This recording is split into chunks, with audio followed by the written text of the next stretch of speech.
What's this file? Let me see. 96. 35. It's freaking timestamps. I think it was this one. Wait, was it this one? Okay. Okay. You slowly descended into darkness. I think I may actually flatline during this door.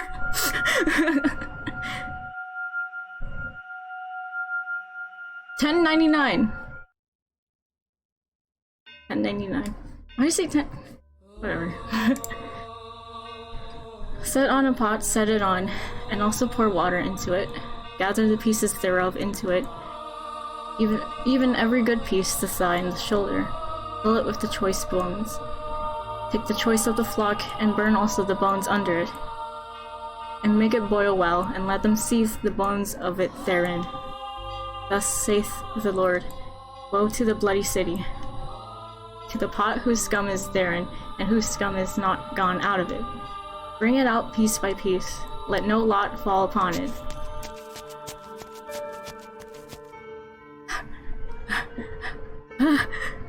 Where's she? Where'd she go? Well, it's just straight up. She's there. She came down this way, I'm sure of it. Find her. Find her. And burn her. Burn the witch. Burn the witch. Burn the witch. Burn the witch. Burn the witch. Burn her. Burn her. Burn her. Burn her. Burn her. Burn her. Burn her. Burn her. What's up, bruh? Then will I leave thee upon the land. I will cast thee forth upon the open field, and will cause all the fowls of the heaven to remain upon thee, and I will fill the beasts of the whole earth with thee. And I will lay thy flesh upon the mountains, and fill the valleys with thy height. I will also water with thy blood the land wherein thou swimmest, even to the mountains, and the river shall be full of thee. And when I shall put thee out, I will cover the heaven, and make the stars thereof dark. I will cover the sun with a cloud, and the moon shall not give her light. Did I read that right? At the bright lights of the heaven will I make dark over thee, and set darkness upon thy land. I seem to have lost them. Now, where am I? Where should I go from here? What am I to do? Darkness spreads as far as the eye can see. Not a ray of light shines down upon me. All that strokes my cheek are tendrils of darkness. Every passing day, every fading hour, my world is engulfed in ebony. There exists no kindness in this shadow, only solitude. I've lost track of how long I've been on the run, wandering aimlessly, lost until I arrived at this dark forest. I no longer have anywhere to go. O Father who art in heaven, I kneel to thee within my heart and ask of thee thy blessing. O Father who art in heaven, I ask of thee to shine thy light upon me and show me the way. Please have mercy upon my soul. O Father who art in heaven, I do love thee dearly. Hallowed be thy name. Please show me the way. I may be shunned and persecuted, and I may have no place to go, but nevertheless I am unable to give up on life, to cast aside my hope.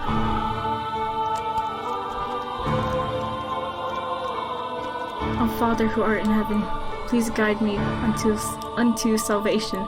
O Father who art in heaven, please guide me. I can no longer remember when my life became naught but running, when it became endless wandering in the dark. And now, when I've reached the point where I've long since forgotten my hunger and thirst, my voice has become hoarse, my vision gone blurry, and my consciousness begun sinking into a hazy morass. That mansion appears before me, wrapped in a morning fog that seems to foretell rain.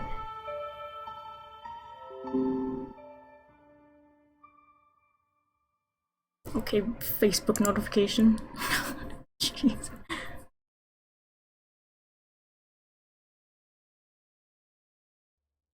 We're looking. Stop! No! Oh my. The mansion comes into view like the world fading in after a dream. It doesn't appear as though anyone lives here. Hot witches in your area! All the windows are either boarded up or shuttered, as if it's long since been abandoned. A tower which seems out of place in a personal residence stands tall beside the mansion. The whole building seems as though it could disappear with the fog. It has an unwelcoming presence, freezing me in my tracks. However, if this is where you have led me, then I shall follow your guidance. Having nowhere else to go, this mansion is my only salvation, the light that guides my way. And so I must have faith that no matter what I find, whether spirits or wild beasts dwell within these walls. Fucking cars. Aren't these people roaming around? This is where I will find peace. No, it's not. 1099, there's a car roaming in the back. Yeah. Is anyone there? I guess it is abandoned. That makes sense. It would be more unusual for someone to be living in a house so deep in the woods, so far from civilization that it's been forgotten to time. I can't imagine anyone spending their days here. I place my hand on the front door. What if I can't get in? I very much doubt I'll find anywhere else to stay wandering around through the woods. If the door doesn't open, then I'll die out here in the forest. I've come to accept much, but I'm not ready to forfeit my life yet. Please open. The door is heavy, and though it seems to protest my attempts to enter, it still opens much easier than I was expecting. I was worried over nothing. Looking in, I get the strangest impression light is being swallowed up into the mansion's depths. Rather than going inside, it feels as though I'm about to step outside the boundaries of this world. When I close the door, it's so dark I can't even tell where I'm walking. I wonder if the window's open. Though I manage to fumble my way over to a window, it's tightly shuttered and the shutters are caked with rust. I'm probably not getting it open without a fight. If only I had some source of light. I can't even see my hand waving in front of my face.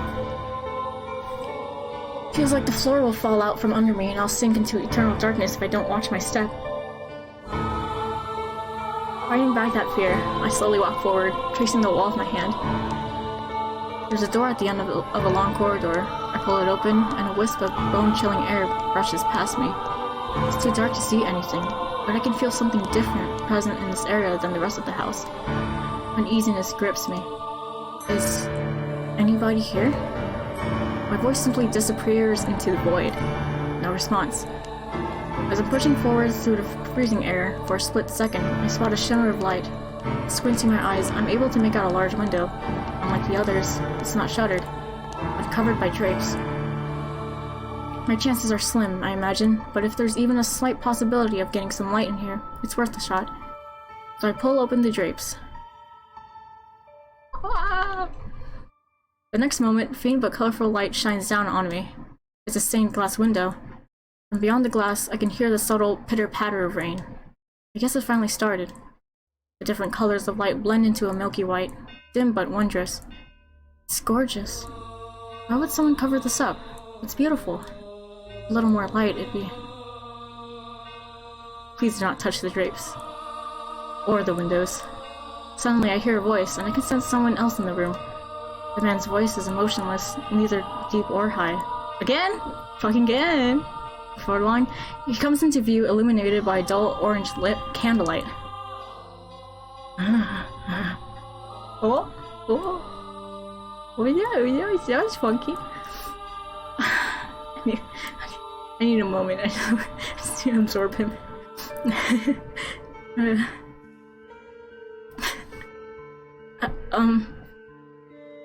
I'm sorry for coming in uninvited, but I did announce myself. The man stands there practically blending in with the darkness. Has he been there the whole time? He's staring straight at me. His gaze wavers slightly, but not enough for me to read anything in it. The candle in his hand and the light from the stained glass window are the only illumination in the room, neither of which are particularly bright. As a result, his outline is faint and blurred. It gives off the impression that he might vanish entirely between blinks. My apologies. I assume the house was abandoned. I suspect you would have preferred it to be abandoned. Not at all. Is this, do you live in this mansion? Yes, I have for a very long time. I thought I had barred the front door, but it would seem I had left it open. What brings you here? If you're lost, I'm happy to give you directions. There's a village west of here. It should take you maybe half a day on foot. If you're in need of money, help yourself to some of the furniture. Trade it for food at the village, then make your way to a larger town. Please allow me to stay here. Could you repeat that? I cannot go to the village. No, I cannot go anywhere. I'm no longer able to freely return to any town. Oh, what? Gosh. I'm being hunted. You seem rather young to be a sinner. So you have transgressed. I'm neither a thief nor an adulterer. If I bear any sin, then it has been with me since birth. I will do everything I can to stay out of your way. I simply ask that you grant me shelter until it all blows over. If you wish to know of my transgression, I will tell you. So please, do not throw me out. I see. Do you ask this of me aware of how people refer to this mansion? Pardon? It is said that a witch once lived in this house. And not just any witch, cursed witch. This house was tainted by her seething hatred, and all who dwell within it meet their demise.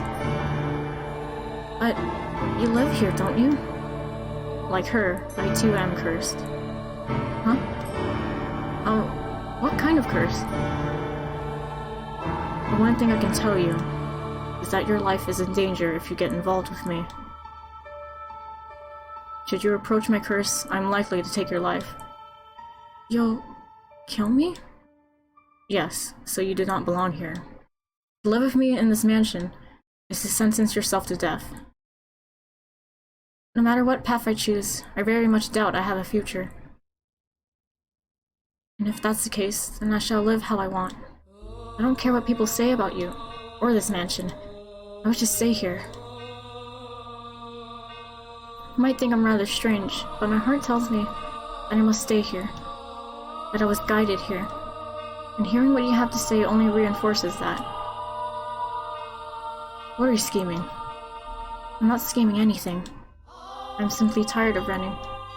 So if your curse is going to kill me, then perhaps that's for the best. At the very least, you won't be hunting me. You won't try to flay me or tear off my arms or rip the flesh from my bones. And that's enough for me. If you have committed no sin, then why do they hunt you so fervently? I'm accused of being a witch.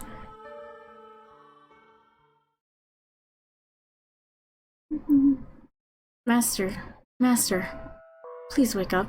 Turn to me. Have you come to, Master? I apologize for sending you through the door without warning. I must have given you quite the scare. But I beg your forgiveness. I heard a terrible screaming from down the stairs and I panicked. You say you saw the white-haired girl? I see. So you made it into the world beyond the door before me. I'm deeply relieved that I was able to take your hand before losing sight of you. I presume you have already grown familiar with the atmosphere of this time period, Master? If you have seen her, as you said, then you should have a basic grasp of the situation. She was a very misfortunate girl in this era, accused of being a witch, abused, and persecuted. Her life was in constant danger. It was, again, her appearance that brought this upon her. That snow-white hair and those ruby-red eyes clearly differentiated her from everyone else. Oh, and I apologize. I neglected to mention that this door is unique. As for what sets it apart, that will be made clear as we proceed, though one difference is in the time period. The tales I have shown you began with that of the beautiful flaxen-haired family, followed by the tale of the bloodthirsty beast, and then the tale of steel and ambition, proceeding into chronological order. However, the door I have just entered takes us to the period now known as the Middle Ages, long before the other three tales. Yes, that is correct. This is where it all began. The mansion's curse, the truth of the witch, and your identity. All of this should be made known. If, after this tale, you are still unable to reclaim your old self, then there is nothing more I can do. This door contains the last tale I am able to tell you. So I ask of you, please do not let go of my hand until it is all over. Now then, let us begin a beautiful, tragic love story of two solitary souls trapped in a mansion of darkness. In that era, the mansion was a dungeon draped in darkness. Yeah, After a great deal of time on the run, the white-haired girl found herself at a remote mansion that stood in a dark, overgrown forest.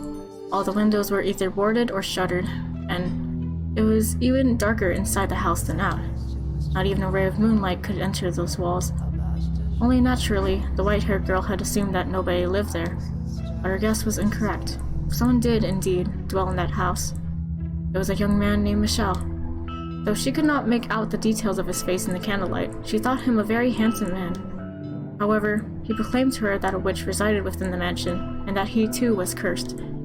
Everyone who got close to him lost their lives. Do you think that what he told her was all nonsense? A lie devised to chase her out of the house? What do you mean? The truth of the matter shall come to light in time.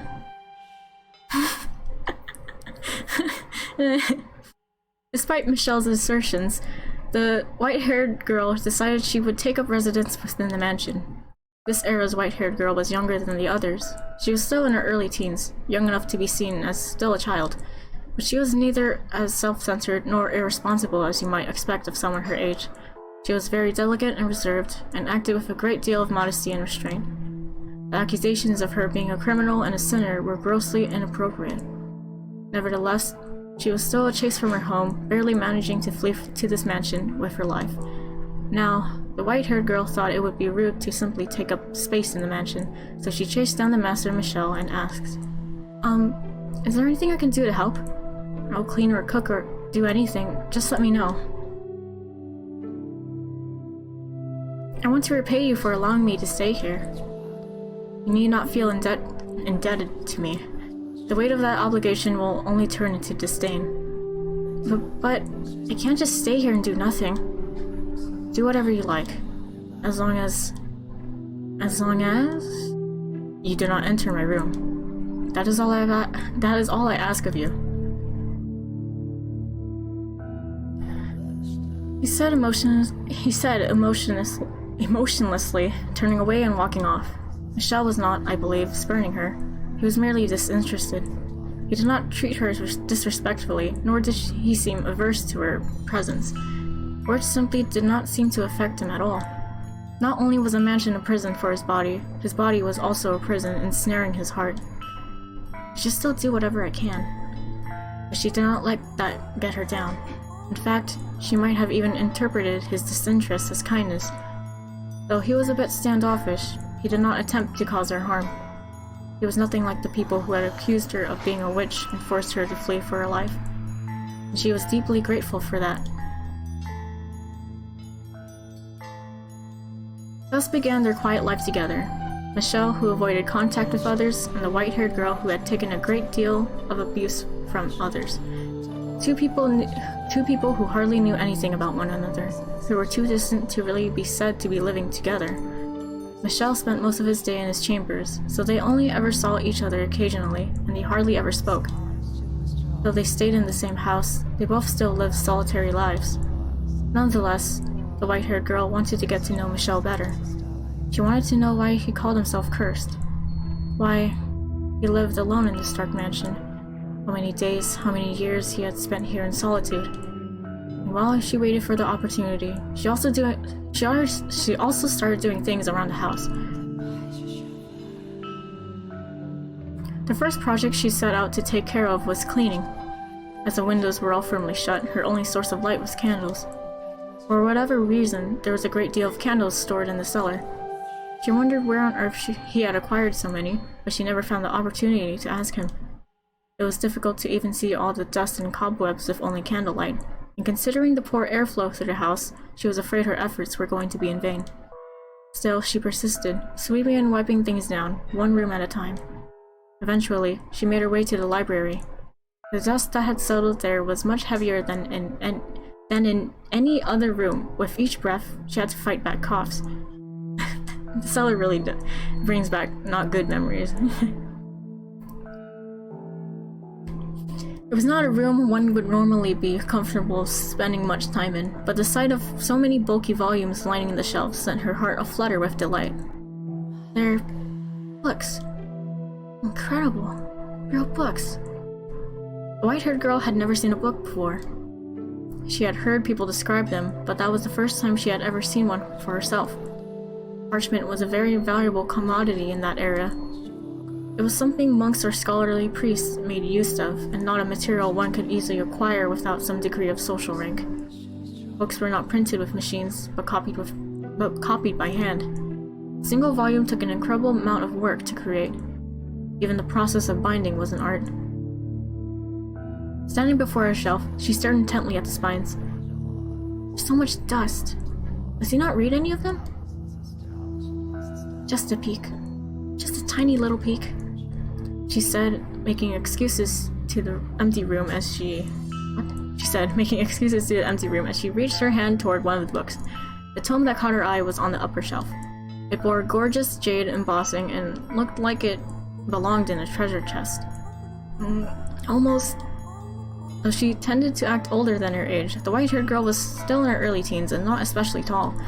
Even standing tiptoe, it was still just barely within reach.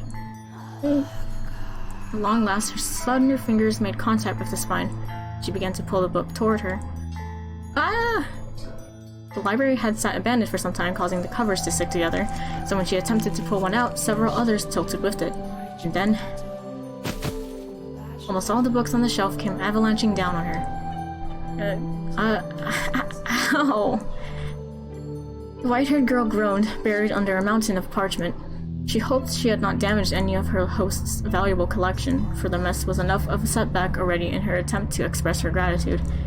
Looking around, she saw one volume that was almost torn in half.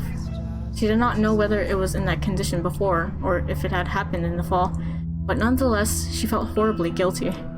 Sitting there, unable to get back to her feet, tears began welling in her eyes. Then suddenly, a shadow fell over the dejected girl.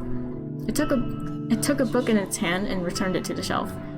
For a brief moment, the shadow's hand reached hesitantly toward the white-haired girl, then changed course toward another book. It was Michelle. There was a hint of perplexity in his otherwise emotionless eyes. Perhaps he had heard the noise and come to see what had caused it. I'm so sorry. Your books, What were you doing? I'm sorry. I wasn't trying to make a mess. I didn't mean to damage such precious books. There's no need to panic. I'm sorry. You make it sound as though I'm admonishing you. What? Did you want to read a book? I do, but that's not what I originally came here to clean. Clean? Yes. I felt guilty simply being idle. I did say you could do as you pleased, but you have no responsibility to clean anything. I just ended up making a bigger mess anyway. You needn't apologize. Okay. If you want to read, help yourself to any of the books. But I don't know how to read. I just thought the cover was pretty, so I wanted to hold it. You're free to use them however you wish. If looking at them is enough for you, by all means. These are all your books, aren't they? They are. That's incredible. You have so many. It must have taken you a long time to acquire them all. 1 per month. What? My family sends me 1 every month. Every month? The white-haired girl turned her gaze back toward the shelves, squinting her eyes and beginning to count. When she finished, she was in awe.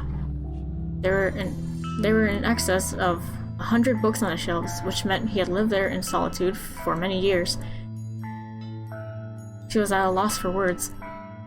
They're dull tomes, dreadfully inoffensive and not even interesting enough to waste a few hours with. Decoration is all they're good for. Ugh. I see. If you can put them to some use, then perhaps my having them won't be entirely meaningless anymore. I'm going to return to my room. Don't feel obligated to clean up. Just a minute. Was there something else? Could you tell me your name?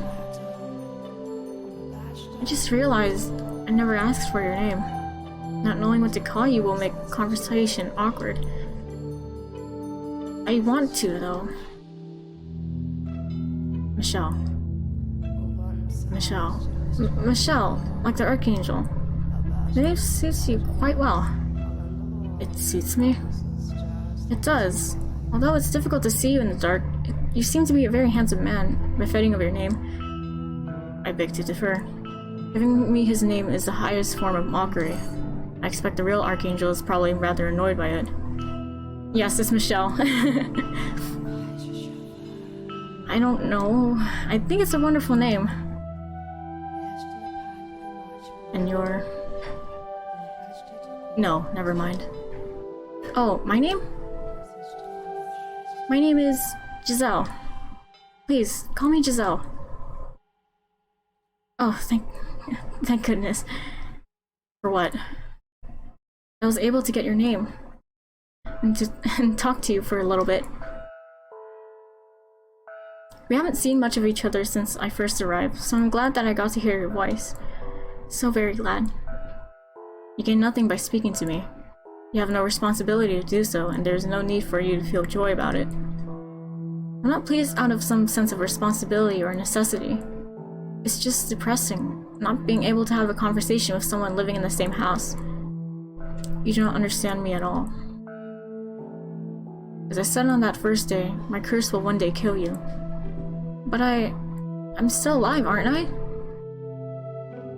You're welcome to believe I'm lying, or that I'm merely out of my mind. But it will be too late when you realize the truth. I'll be fine, I'm sure. And even if I do die because of your curse, I promise I won't hold a grudge. Could you possibly be keeping away from me out of concern? No, I simply have no interest in interacting with anyone. Oh, there's a loud car outside. I would like to interact with you, if you don't mind, that is. As I told you, you have nothing to gain from that. I have nothing, not even words, to give you. My body is but a shell, even if I were not cursed. My presence would do naught but cause you discomfort. I don't think that's true. I don't believe that there's anyone in this world with absolutely nothing. There's plenty inside you, you simply haven't noticed it yet. And not all of it will only cause others pain either. If you truly believe those words, then you are a foolhardy girl. How can you trust someone you only just met? For the matter, how do you not resent everyone? Resent them? I can take a guess as to why people call you a witch, and why you had to flee all the way to this mansion. Your white hair and red eyes. That abnormal, seemingly unhuman appearance drew their condemnation. And I can think of any number of reasons they might have started treating you less than human. Perhaps people around you experienced misfortune, or perhaps there was a natural disaster, a famine, a plague, some kind of external phenomenon, and you were their scapegoat. Yes, you are, by and large, correct. And that would make me as unworthy of your trust as anyone else. I make no claim to having your interests in mind. Goodbye. If you don't mind, could you teach me how to read sometime? Did you listen to anything I said? I listened, yes. I have no intention of idolizing you. I don't expect you to do anything for me, and I don't wish to burden you in any way. I simply wish to be allowed to be at your side. It doesn't matter to me what kind of person you may be. That is all I want. I apologize for keeping you. Please consider it, if it's not too much trouble. As a master of the house, Michelle made his way out of the library. He appeared to be slightly rattled. Perhaps the white-haired girl's determination had ignited something in his chained heart. Or perhaps it was something else. He stared toward the darkness into which Michelle had disappeared. Then she carefully wrapped her arms around the jade-embossed tome, a soft smile spreading across her lips. He's a decent man, I'm sure of it. We're alike, he and I. And thus began to blossom with her a faint sense of fellowship, as someone who also knew solitude.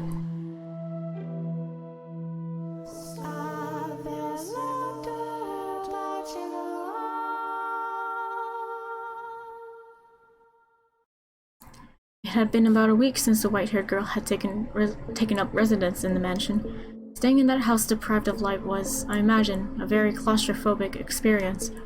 To anyone blessed enough to have sunlight as part of their everyday lives, it would have been unbearable. But for her, the mansion, with its prison walls and lack of either illumination or recreation, was the one place she could find respite. She and Michelle continued to be distant, however. He spent most of his time in his chambers, which he had explicitly told the white-haired girl to stay out of, leaving her unable to close that gap. Nonetheless, on the occasions they did cross paths in the hallway, their eyes would meet, if but briefly. It was never for more than a few seconds. Whenever she saw him, she made a point of giving him a little smile. He never said anything, but still, when she had first arrived, he would not have even met her gaze. He seemed to be taking more and more notice of her. One day, the white-haired girl stood in the cellar, a frown on her face. Well, this is troubling. Can't go down to the village, and if we don't do something soon... The cellar was where the food was stored, an assortment of non-perishables and dried foods, smoked meats and cheeses. Her daily meals were taken from the supplies there. However, the stockpile was beginning to grow quite small. Were she not on the run, she could have gone to the village to procure more. Or perhaps, were she a little tougher, she would have captured a wild animal for its meat. But master, you know a young delicate thing like her was hardly up to the task of hunting for food. How does he normally get his supplies, I wonder? From there, other questions about Michelle started rising in her mind. No matter how lifeless he seemed, surely she still had to eat, right? The white-haired girl nodded, then made her way out of the cellar, intending to head for his bedchamber.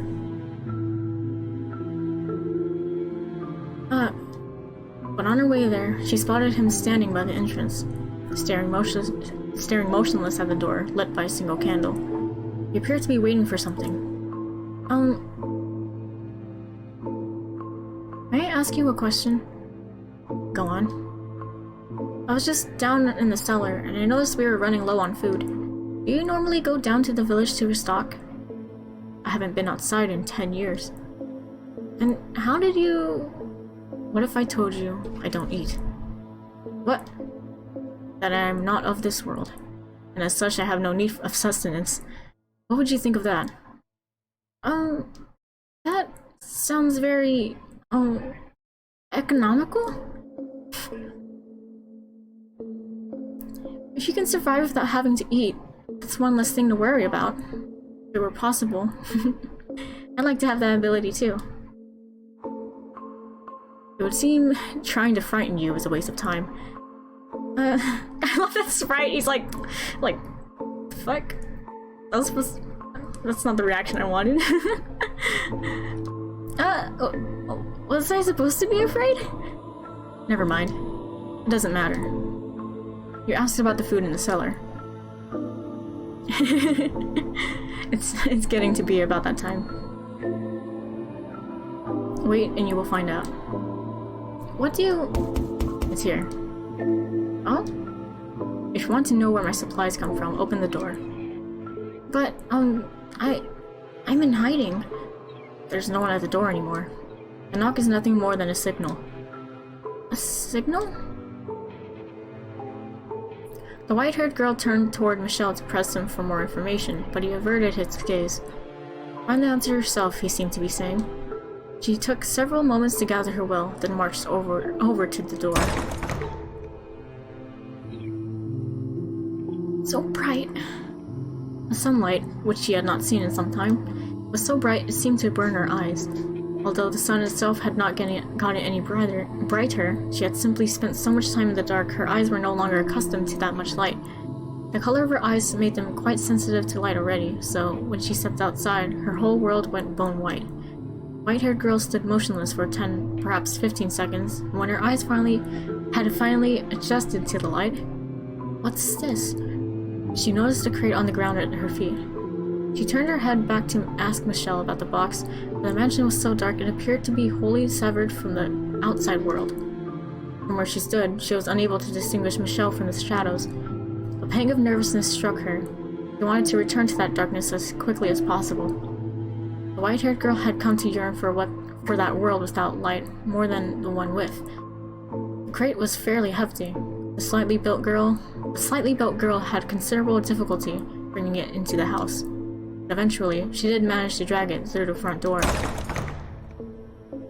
And then everything went dark once more, except for the faint flicker of candlelight floating in the air. You can leave it there. I'll take care of the rest. What's... Without a word, Michelle approached her in the box, withdrawing a knife that he had evidently kept hidden somewhere on his person. With it, he cut through the rope that bound the box. Go on, open it up. At his insistence, she placed her hand upon the lid. She had no idea what lay inside this unexpected delivery. Whoever had brought it was already long gone. Staring at the strange box, she was racked with nervousness. However, what she found when she pushed aside the lid was completely ordinary food. Something amusing? It was just rather anticlimactic. Claire was worried about what might be inside. We were just talking about the supplies in the cellar. So, we were. It completely slipped my mind. This should last us for some time. It's all preserved, just like what's in the cellar. But I don't understand. Who would deliver all of this to you? There should be a book in there as well. What? Oh, there it is. In the library, he said that his family sends him one book a month. Does that mean this box came from them? If so, then why did the person who delivered this leave without speaking to him?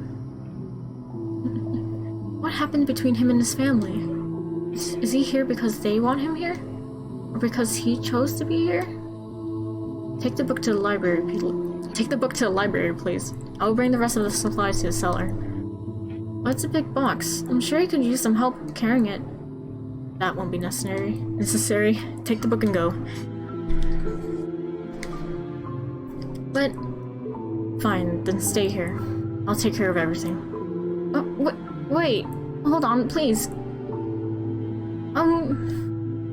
What is it? You don't have to answer this if you don't want to. And, I'm not trying to pry, but I can't help but be curious. Say what you have to say, please. I was wondering if you could tell me why you live here in this mansion. Why did whoever delivered this box leave before you even opened the door? Could you perhaps be imprisoned here?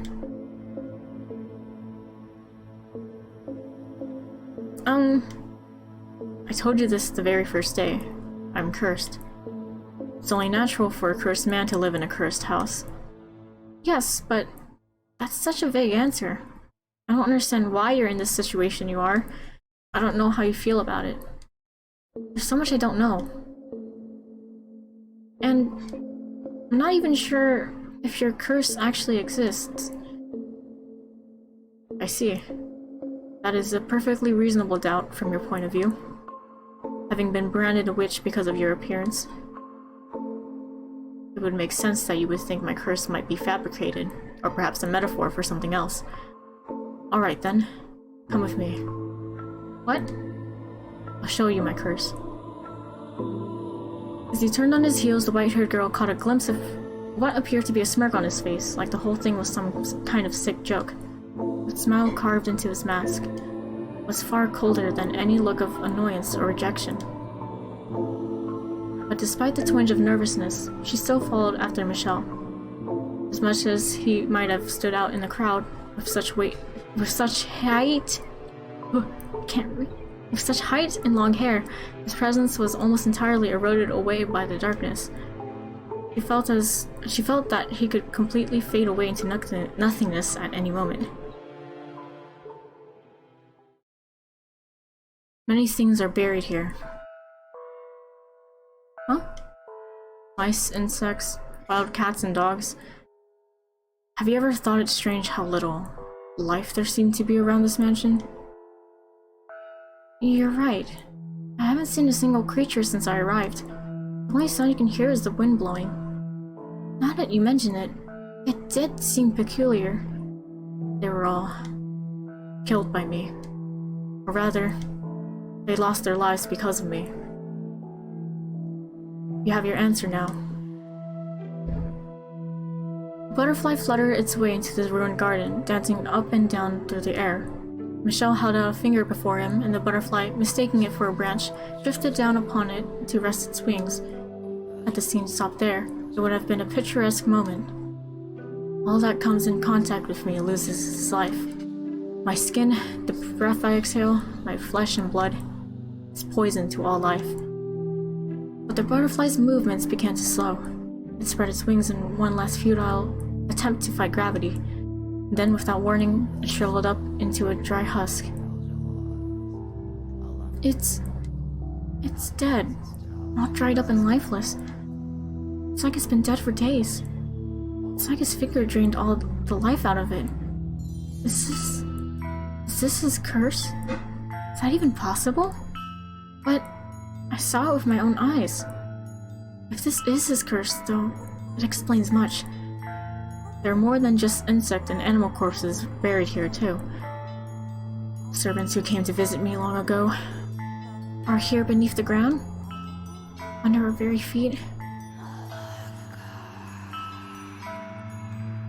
That's why the servant leaves before I open the door.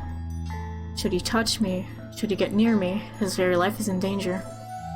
No one is interested enough in seeing me to take that risk. No one will have anything to do with me. Nary a soul even wishes to see my face. Now you understand what I meant when I said I would eventually kill you. So that's why you have never once touched me. When I knocked the books down in the library, you didn't offer your hand to help me up. And only one of us ever made contact with the box at the entrance at a time. When I offered to help you carry it, you refused, because you didn't want your finger to accidentally brush against mine. My actions were not out of concern for you. I simply dislike people. Others' interests mean nothing to me. What an odd face you're making. Do you not believe my curse is real?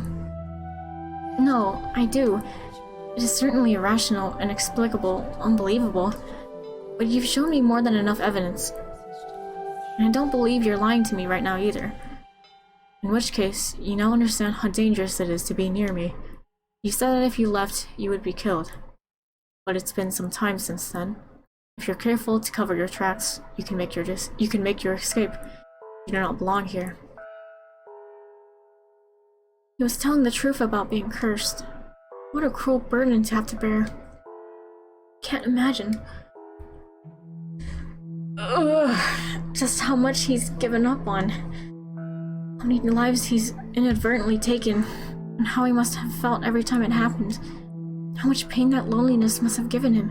How much despair he must carry in his heart. How much sorrow must be weighing down on him. So, no. I will not leave. I will stay here with you. Leave this place. No, I will not. Why? Why do you insist upon remaining in this house after learning what I can do? You have no reason to stay. Tell me then, why do you try to drive me out? If you don't care for others, as you say, if you're not concerned about anyone else, then what does it matter what I do? What does it matter if I die to your curse? You're a very kind-hearted man. You've been watching out for me since the day I arrived, doing whatever you can to not inadvertently kill me, to not afflict me with your curse. No. Here's what I think. No one capable of showing genuine care for others can honestly, truly dislike all people. They can't possibly be indifferent. No, That day we met before the stained glass window. Heard me out. You listened to my plight. You didn't try to chase me out. That day, I thought you to be a good person, and I still believe that. I simply assumed you would leave on your own when it was safe. I never thought you would be so foolish. Gamer pain expression. That really was gamer pain. As to want to stay in a house like this, with a man like me. How does that make me foolish? Do you not value your life? Are you not afraid of death? Do you not find me unpleasant? The thing I fear most is loneliness. You're probably right that by now I could safely sneak away, get myself somewhere far from here. But even if I did, I would inevitably find myself in the same situation. The only way I can avoid that fate is to stay away from everyone, to live in solitude, with no one to talk to. I know you understand how that feels.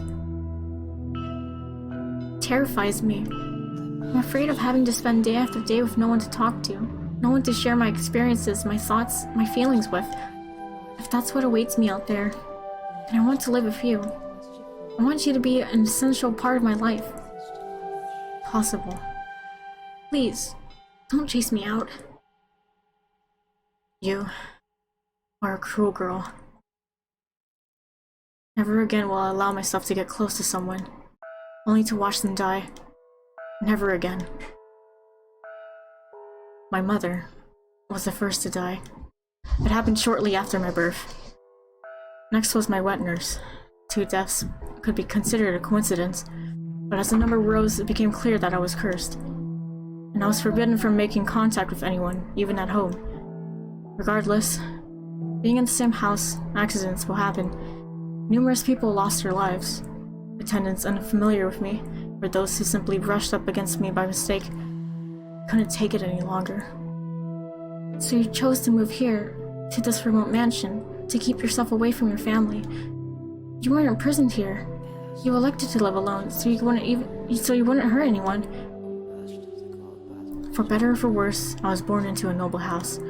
So rather than abandon me, they've provided me the means to live out of sight. I will be very careful. I will do everything I can to ensure no accidents occur, to keep you from being alone again. I will not, for any reason, touch you. You have my promise. Your curse takes the life of anything you touch. I've been here for a while, and death has not befallen me yet. As long as I do not touch you, there shouldn't be a problem. Also, I apologize if this is simply me reading too much into things, but I feel like we're two of a kind. Fear being utterly alone more than anything. And I think you understand just how scary that is. So, why are you so stubbornly insistent on it being me? Sure, there's someone else out there. Someone you're meant to be with. You may not have found them yet, but I believe someone like you eventually will. Because unlike me, you still have the vigor to press forward. It has to be you. I'm certain of it. Why? Because, well, you can't tell me. No, I can't, please don't get upset with me. I think I might really, really love you. Wow, that was quick. Wow. I don't know what. It's really. I'm just like, woo, already? Yeah, it's nuts. I don't know. If you see Michelle, the first thing I think love is is also what you feel. So I certainly. I just knew it right away. I know I love him.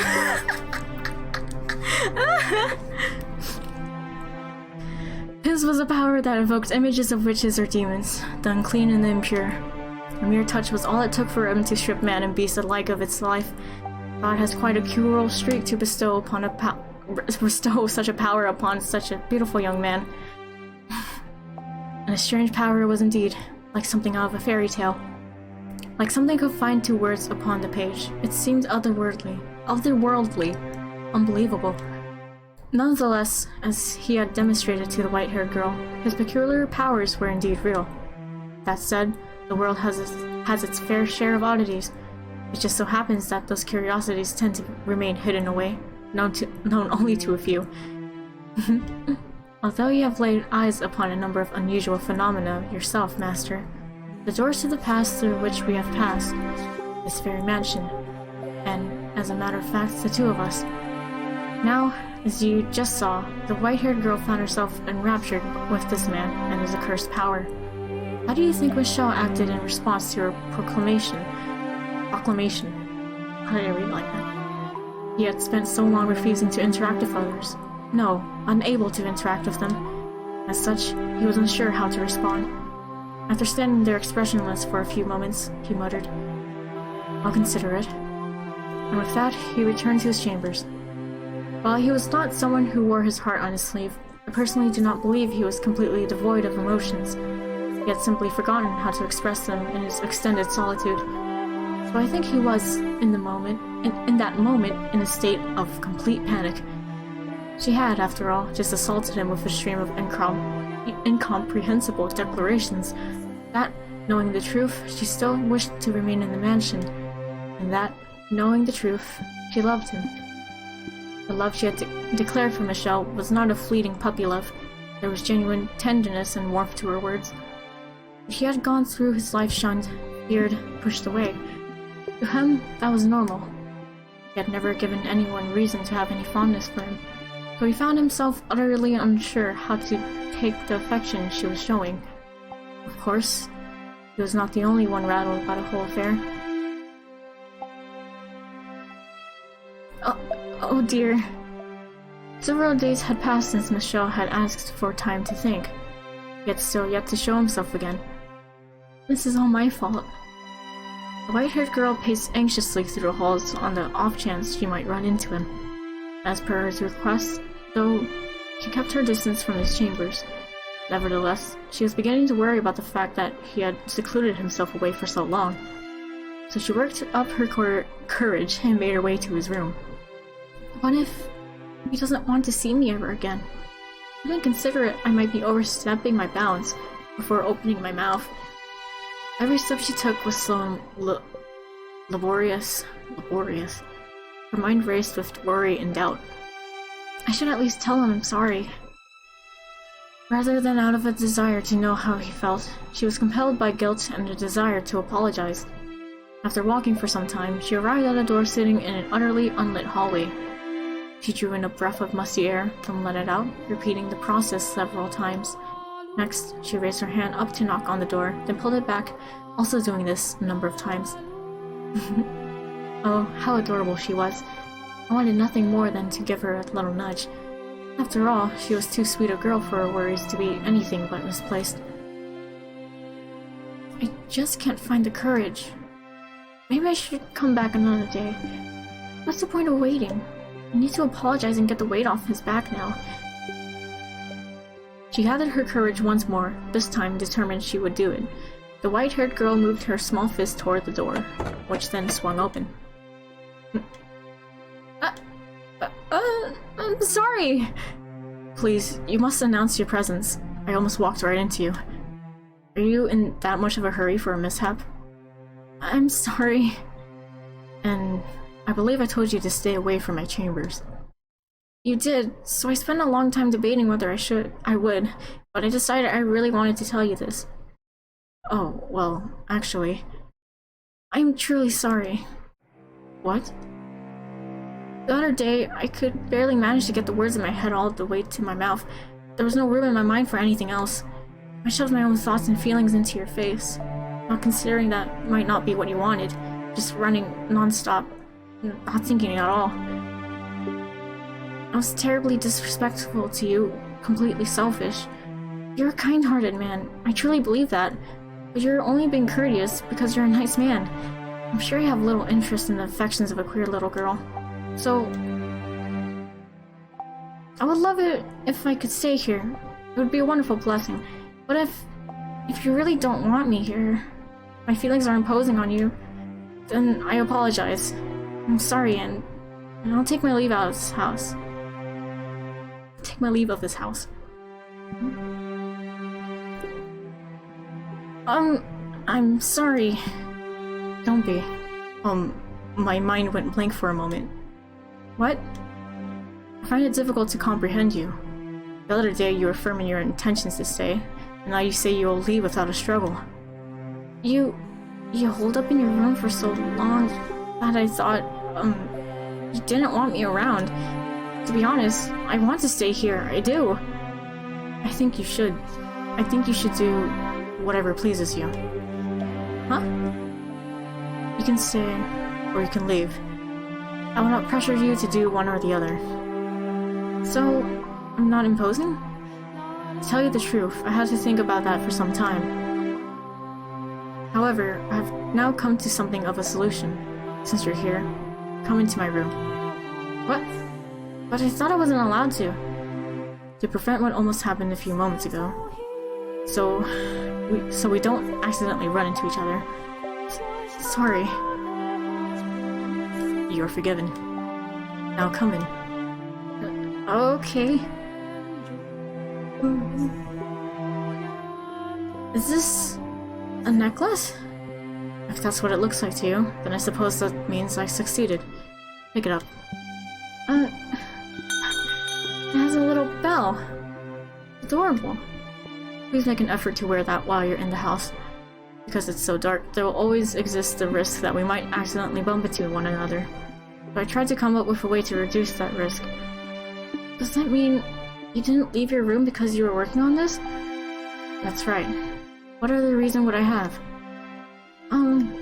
I think most people would assume it was because they had put you in a bad mood, or that you didn't want to see them. I have little sense of how most people see the world. Sorry. I appreciate it though. I'm really glad to know that you put so much thought into a life together with me. It would be difficult not to, after the other day. I'm so happy right now. Can't think of any better word to describe it. Couldn't be happier. You're being dramatic. To tell you the truth, I feel a little bad about it. Why? It seems rather impertinent to affix a bell to someone. You're not livestock. You're a person. That's why you turned it into a necklace? Thank you very much. I'll keep it on me at all times. I really, truly appreciate it, Lord Michelle. Don't call me Lord, please. Alright, then, I'll just call you Michelle. And will you please just call me Giselle? The windows. What? If we could open the windows... Never mind. I was just thinking you wouldn't need the bell at all if we can get some light in here. They can't be opened? They're rusted shut. All the windows have been shuttered for as long as I've been here. I assumed you had boarded them all up. That was done long before I ever arrived. After so many years here, though, I hardly consider it an inconvenience anymore. It also serves to repel wanderers. Oh, really? Is there something odd about that? No. It's just... I realized I had the wrong impression about a number of things. As I learn more, I see things in a different light. I see you in a different light. And I'm sure there's still plenty more for me to learn. Of all the people I've ever met, you are perhaps the most difficult to predict. Not only do you have no aversion to the darkness, you... everyone has to fall for Michelle. If you don't care him, get out. This is a Michelle-loving zone. The dark has always been a close friend of mine. Which isn't to say I dislike the sun. Dislike can simply be a bit too strong for me. I'm like some kind of unholy monster that can't be exposed to sunlight. You're anything but unholy. My name would suit you much better than me.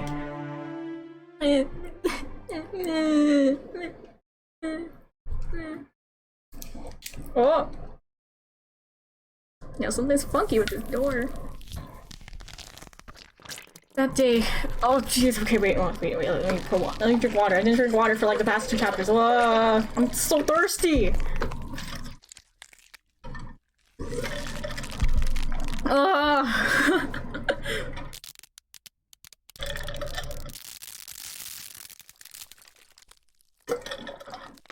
Oh, cleaning noises. Strictly! Oh, that would have been horrible. Oh my gosh. Okay. That day when I first saw Giselle, I was wary of her, apprehensive. I didn't want her anywhere near me. But, as my doubts about her faded, I began feeling something very different. As though the lump in my heart had been melted away. I began to yearn for her to be at my side. Knowing full well it couldn't possibly last. Knowing full well how foolish it was. I found myself captivated by her. I found myself wishing to have her stay with me.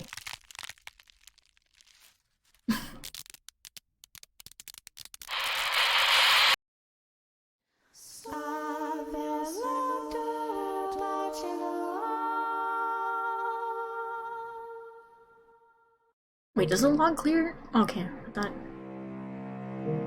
I have all thoughts it's that one. Okay. And that marked the true beginning of their quiet days together in the dark mansion. They acknowledged and accepted each other's presence, no longer isolating themselves, but actively, regularly conversing. As mundane as it might seem, it was something they had been unable to attain until then. Nevertheless, they were still somewhat fumbling around in the dark with one another, drawing closer and pushing away again. Michel, in his own ungraceful way, was beginning to open himself up to the things she said, and the white-haired girl was beginning to I'm dying. Was beginning to smile with greater frequency. They had taken to dining together, and her wish of learning to read was being granted.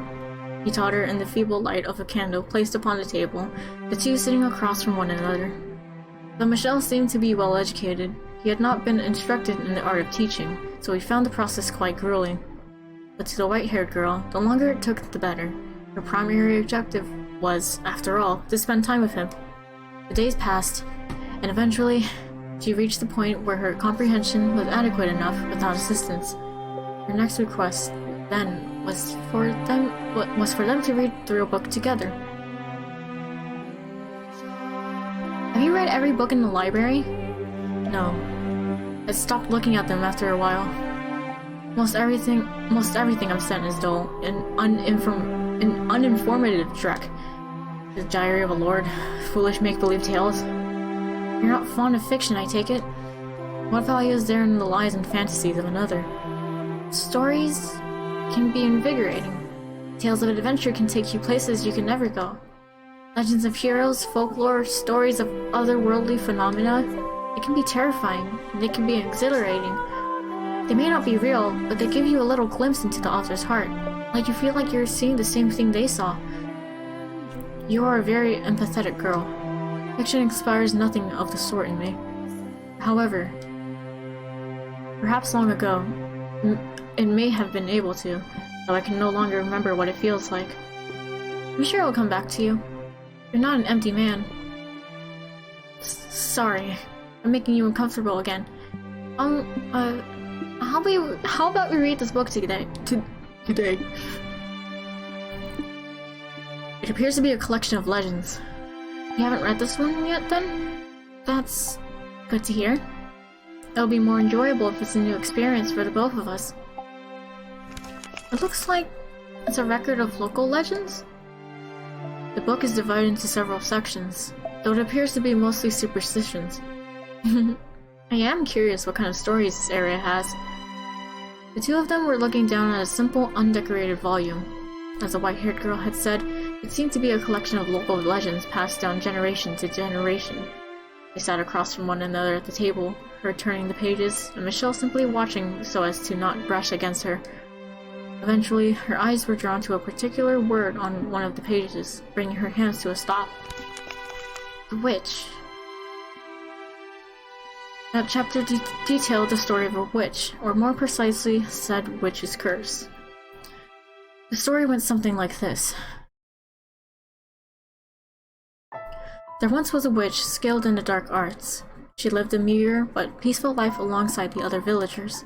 But then a long drought struck the village, which the people blamed on the witch. The witch was sentenced to death, and as the fire blazed around her, smoke rose high into the air. Smoke soon became rain clouds, blessing the village with an end to the drought. The crops were revitalized, and the villagers fancied themselves heroes. However, the rain also brought madness upon the people. Though the earth below them was lush and fertile, The villagers were losing their minds, and they eventually began to take each other's lives. The witch still lived on, in the form of a curse. Many fell victim to the witch's curse, though it did not only take, it also fulfilled people's desires. The villagers had gone mad, but their wish for freedom from the drought had been granted. Thus, the legend has been passed down as follows. The witch will grant your wish in exchange for a great sacrifice. The smoke in the sky, she watches down upon us from above. To reach the witch, climb for the heavens, but know that road is a road to destruction.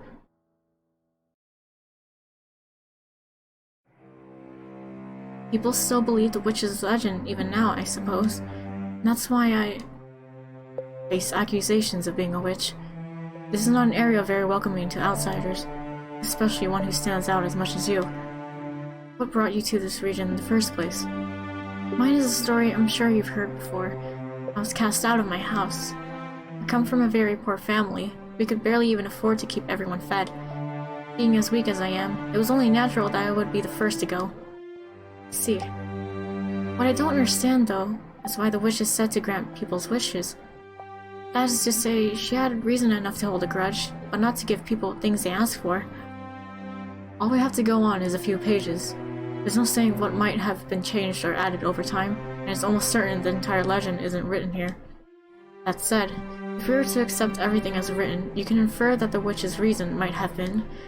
wait, what? Is that if we are to accept everything as written, you can infer what the witch's reason might have been. Oh, okay. Damn, I can't read. And that is, if you truly want it as much, you can have it. But I'll make certain your suffering outweighs it. Despair that comes after a moment of happiness is far more agonizing than despair alone. I'm sure we all know this right now. I presume that is why the witch decided to grant people's wishes. That is one way to look at it. May I ask you something? Go on. When I first arrived here, you told me that a cursed witch used to live in this mansion. After reading this legend, I'm now finding it hard to believe you made that up simply to scare me away. I appropriated the tale, nothing more. It is said that the witch was born in this house. What? Quite the place my family found for me. But it was a clever decision putting me here, I think. Not many people are likely to come near a house with such a pedigree. But... no, never mind. It makes sense. I suspect I know what she was going to say then. If the witch is said to grant wishes, then wouldn't that also attract people who so desperately want something they do not care what price they must pay? And perhaps she was correct. Perhaps there had been those who had come to the mansion chasing after the legend, and perhaps they had encountered Michel, touched him, and lost their lives. On that day in the garden, he had said, many things are buried here. Perhaps that included such visitors. I wonder if that story might be more than mere superstition. If the witch of legend really did exist, what would you do? It might be nice to talk to her, maybe. That's all? Really? I feel a little bad for her, though. The only people who ever visit her are there to ask for something after all. I can only imagine just how lonely that must be. I swear, I cannot comprehend the way your mind works. Sorry. Although... we assume the legend is true. I have an idea what climb for the heavens might mean. Oh? The mansion has an observation tower. Or, I suppose, what used to be an observation tower. At any rate, it is quite a small structure. This is the house where the witch was supposedly born. A tower reaching for the heavens seems like the perfect place to find her, if she really is here. Oh, yes. I remember seeing a rather tall structure as I first approached the mansion. Would you like to see it? Of course. Please, lead the way.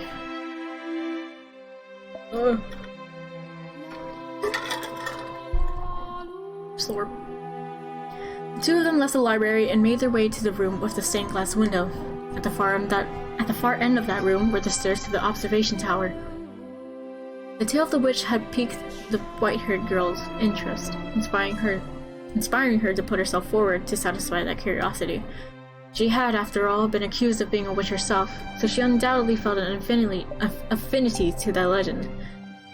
What a sweet girl she was.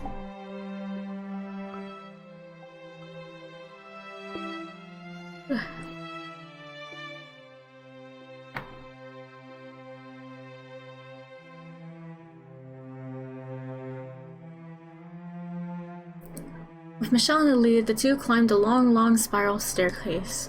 There were many more stairs than the white-haired girl had anticipated, and she soon found herself short of breath. Rectangular windows were carved out of the stone in regular intervals. Peering through one of them, she could see a village in the distance. A pleasantly cool, high-altitude breeze brushed across her face. After much climbing, they finally arrived at the top, where a door made of partially rotted wood stood. Michelle pulled open the door, revealing a small room with no windows or doors in sight.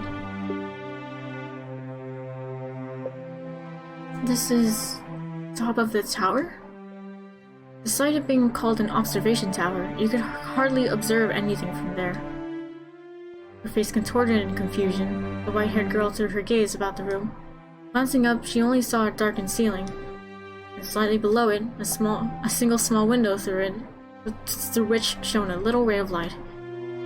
The beam cleaved through the darkness like the sharpened blade of a beautiful sword. The darkness draped over the rest of the room only served to make more impressive that solitary ray of light. It had a magical fairy tale quality to it. As if being pulled in by it, she drew toward the light. I suspect there was once a large window in this room. If you look closely, you can see seams in the stone of the wall. The color of the stone differs slightly on either side of the seams. I presume something caused them to seal off the window after it was built. Though I don't know what that something might be.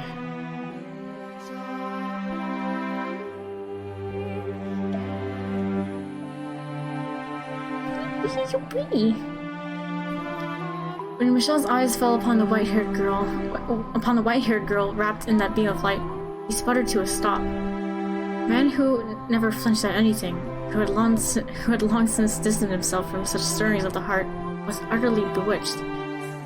He had never seen her illuminated so vividly before, and he was having a great deal of trouble finding the words to describe her striking beauty. For someone who had been chased out of her home and accused of being a witch, the white-haired girl looked less like a practitioner of the dark arts, and more like one of the hosts of heaven. Michelle undoubtedly felt the same way, for his gaze was affixed firmly upon her.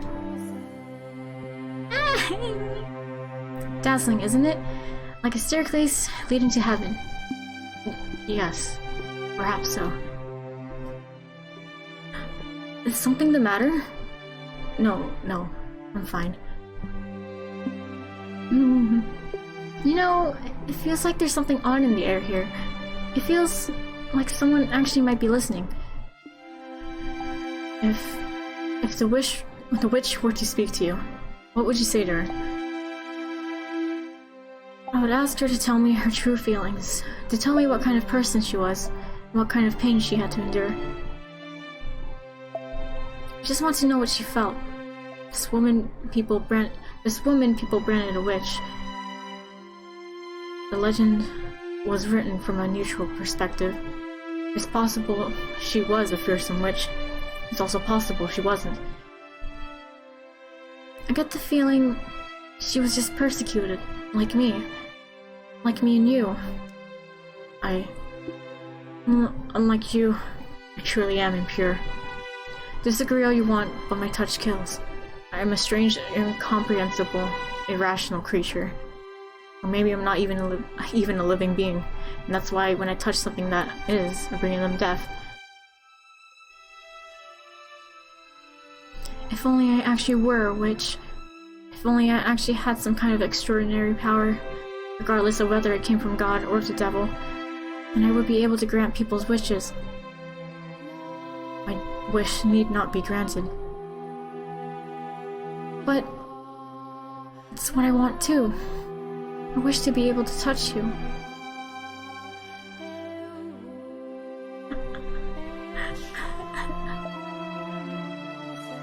would be perfectly content with nothing changing, with us never being able to touch one another. I would be more than happy with that. But I'm allowed to dream, aren't I? It doesn't have to be in this life. I pray the day will come that we can get closer, even if it has to happen in another life. Happiness is very much a stranger to me, but am I allowed to dream too? You are. I will never touch you. I swear it. But I would like to dream about it. I would like to imagine placing my hand upon your cheek. You can. Reach your hand out for me.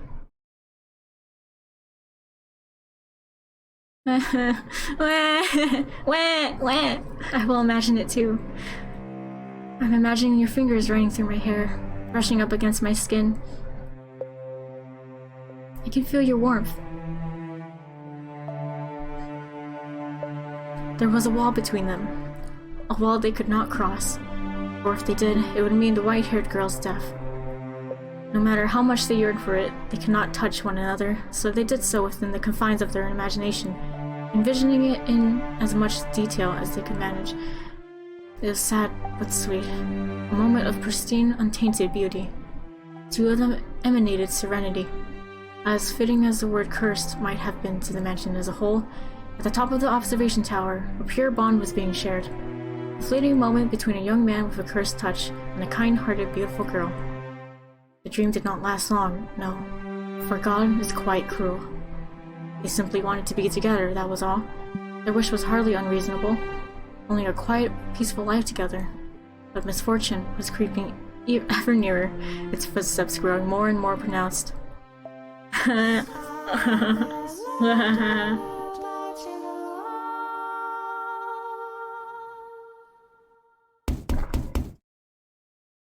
Only pain here.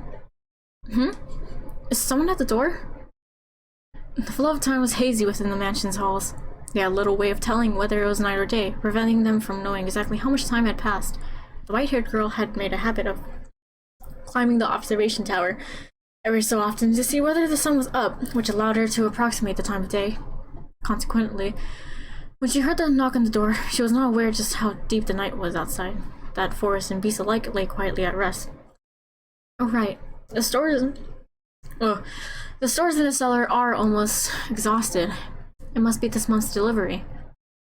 Not thinking it was worth bothering Michelle over, she made her way out of her chambers and headed for the entrance. There had been only a single knock, leading her to conclude that, as before, the servant had simply left the box outside the door. But without a second thought, she opened the door. And there she saw a strange, vagrant man standing in the moonlight. His clothes were tattered, his bearded face bony and emaciated. She gasped, shrinking back several paces. The heavy door began to swing shut, but the man forced it open, glaring down at her with unfocused eyes and mumbling, "Are ye the witch that'll grant people's wishes?" It was in that moment that the white-haired girl realized she had been careless. The man had sought out the mansion because he believed the legend of the witch. He did not seem particularly right of mind either. Perhaps a result of wandering through the forest for several days. Perhaps it was because he was so beaten down that he thought to ask for a witch's help. In a word, he seemed mad. No, there's no witch here. Sure there is. Don't you lie to me. I can hear the witch's voice. She led me to his house. But I promise you, there isn't. Now please, be on your way. Have you any idea how long it took to find this place? How many days I've gone without food or water? And you're telling me to get lost? I don't know what you want from me. I'm happy to give you a little food, so please. Is there really no witch? There's no witch here. It's nothing but a legend. She does exist, she doesn't live here. I see. If that means you're just an ordinary person. Just a person. Just a girl. There ain't a thing you could do. No! Get away from me! What are you doing? Why waste time waiting for you to get a little grub when I can just take it all? I'm starving here. I'm so hungry I can eat a human. You're about to commit a grievous sin. Are you not ashamed to act in defiance of God? God? If I believed in God, would I come begging to a witch? I don't fear him. And I sure as hell don't fear people. Who's gonna show me up at a house in the middle of nowhere? Who's gonna call me out? Who's gonna stop me? No one, that's who. No one's gonna stop me, and no one's gonna offer me salvation. There's a thought. You're a woman, so before I kill you... What are you... Whoa, what are you doing? Watch out! What? There are other people here? The white-haired girl lay pinned on the floor beneath the young bandit, pleading for help with her ruby eyes. As soon as Michelle grasped the situation, he tossed his candlestick aside and leapt for the man. The candlestick gave a sharp clang when it hit the floor. The impact extinguished the flame, bringing the mansion to near perfect darkness. Something glinted in the bandit's hand, and then, without hesitation, he thrust it at Michelle. Michelle! How stupid must you be to come at me unarmed? In his hand, the man held a knife, its tip dripping with Michelle's blood. Red spilled from the gash in his arm, the flow growing heavier with each passing moment. You're the only other person here by the looks of it, eh? Perfect. I'll take them both out. You... What? You don't appear to know whose house you tried to break into. What are you on about? Regret your ignorance to your very last breath. You must have been ahead, you madman. Hey, stay the hell back. Take one more sip and... Every time I can't help but laugh. Like, come here. I don't know such a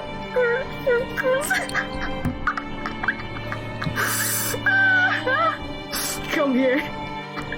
You think you're safe? I inherited the witch's curse. What was that one? Let go. Michelle clutched the man's face in one hand. The man raised his knife to strike back, but...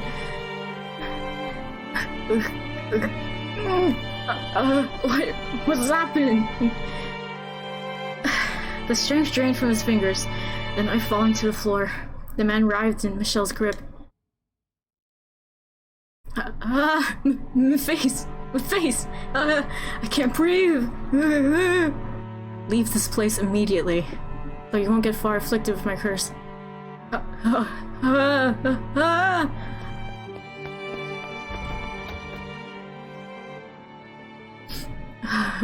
Helpless to fight back, nay, helpless to even consider fighting back, the bandit fled from the mansion in terror.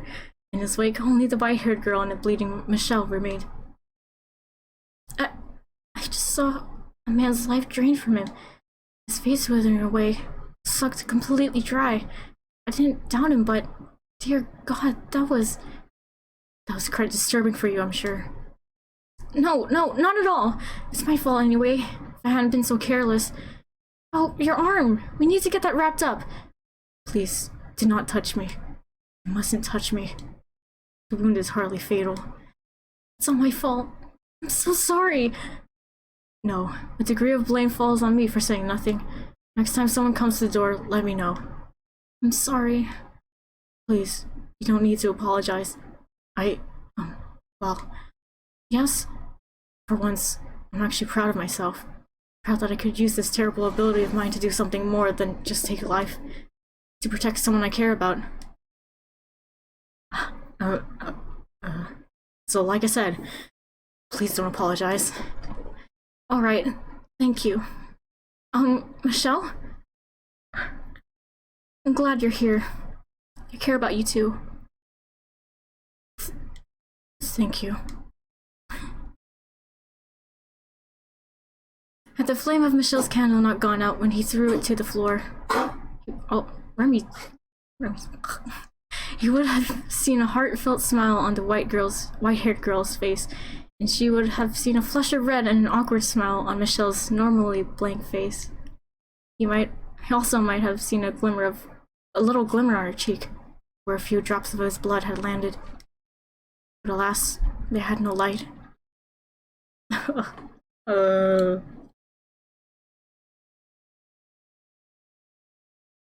Oh no. Oh no. Oh no. The collapse of their happiness came slowly, gradually. Perhaps it was because she had touched his blood instead of his skin. But the deterioration of the white-haired girl's health crept along at a relaxed pace. The life was not sucked out of her in the blink of an eye, as it had been from the bandit. She merely grew progressively less and less healthy. Amidst her physical decay, she was bestowed with one blessing. Her beauty remained untouched. But as far as blessings went, surely there were others she could have been granted.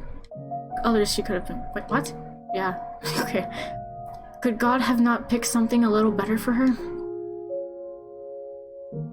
By the time the two of them realized what was happening, it was already too late. The white-haired girl had grown so weak she could hardly leave her bed. Yes. Oh, you're there. I am. Thank goodness.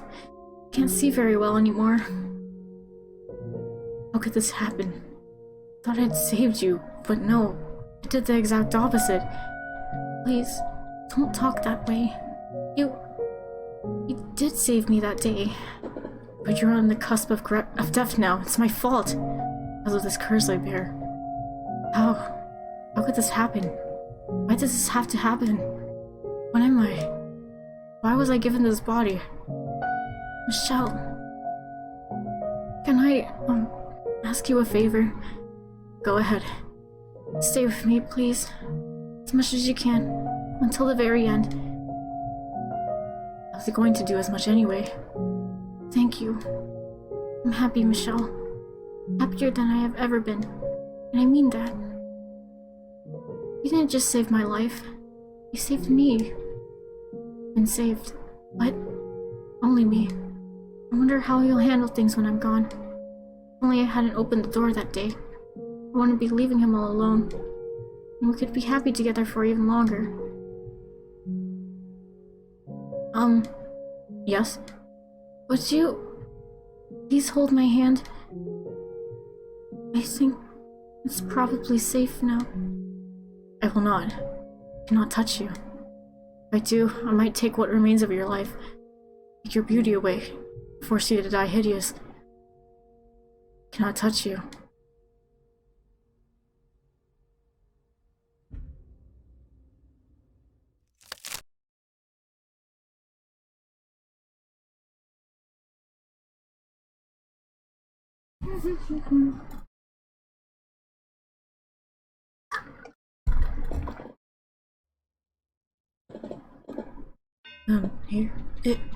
Her.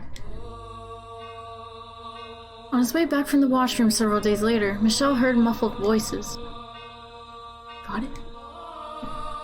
Good. He was having trouble making out what they were saying, but he could tell it was several men, and they were outside the front door. The fact that he could hear them at all through the heavy door meant they were probably shouting quite loudly. An indescribable sense of easiness came over him. Dread. He drew nearer to the door and focused on the voices on the other side. It grew clearer, enough for him to make out what the men were saying. Everything's in place. We're ready to kill this witch now. This is definitely the place. That half-dead bandit said she was in this mansion. Listen well, no matter what we find here, we kill it. It could be a child for all I care. That doesn't change anything. Kill the witch. Kill the witch. Kill the witch. Kill the witch. What he heard beyond the door was a group of men shouting for the death of the witch. In that moment, Michelle regretted his decision to let the bandit go free and not watch over him until the moment of his demise. He must have made his way down to the village in search of help, where he revealed what he had found at the mansion. Damn it! But it was too late. Regret would solve nothing. He could neither stop the villagers from raiding the house, nor could he stop the white-haired girl from dying to the effects of his curse. He was helpless to do anything. The gears of his fate had locked him into a path of tragedy and were turning mercilessly onward. The men had begun trying to break down the door with what sounded like a battering ram. While the first strike was not enough to breach the barrier, it was still quite powerful. He was certain it would not hold for long. Michelle's mind raced. Is there anything he could do about this predicament? How could he escape from the corner he had been backed into? Despite his possessing inhuman powers, he could be powerless against a full mob of adult men. The villagers almost certainly came armed as well. Michelle! A weak voice came from behind him. Aghast, he spun around to find the white-haired girl stumbling toward him. She breathed heavily, leaning against columns for support. What are you doing out here? You're only worsening your condition by exerting yourself. I had a sinking feeling, and I heard voices on my way here. It seems that I brought all my misfortune upon you. Don't say that. If I hadn't come here, this never would have happened. I never would have been in any danger. Please, Michelle, hand me over to the men outside. Absolutely not. I will not do such a thing. They're here for the witch, aren't they? I'm guessing they're the same people who were chasing me before. The village had a poor harvest this year, I hear. Like the village in the legend. And they believe it's the witch's curse. But you're not a witch. You need someone to fill the role, though. So please, hand me over. And then escape on your own. I could never. Please, Michelle. I'm the one who's cursed, not you. You want me to hand you over? What would I have left? What would I have left then? Nothing. Not a thing. I would have nothing. After so long, I finally found someone who isn't afraid of me, who won't run. I have no interest in a world that would take you away from me, make me live alone once more. To hell with such a world. Michelle.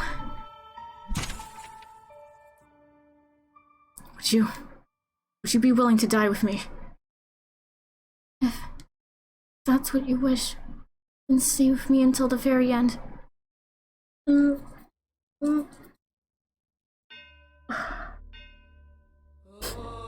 I probably wanted to hear that as much as him.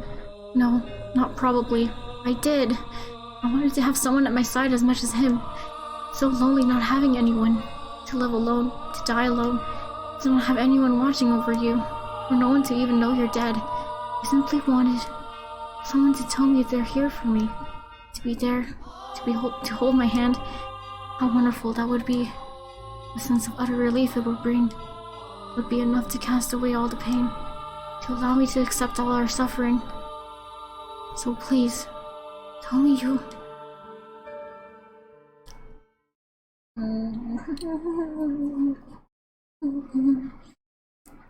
Only 1 hour 30 minutes so far.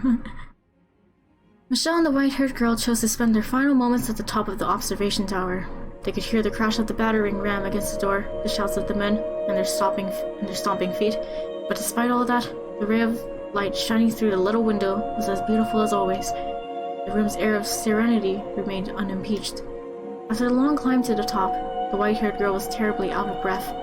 Michelle considered several times offering her his hand, but the possibility that doing so might rob her of her last scraps of life stayed his hand. It sounded like they broke down the door. Glad we made it up here when we did. I'm so sorry for asking this of you. Don't be. I would have chosen here for my final moments as well. This is the one place in this mansion with any sunlight. One place I can get a good look at you. And thank you.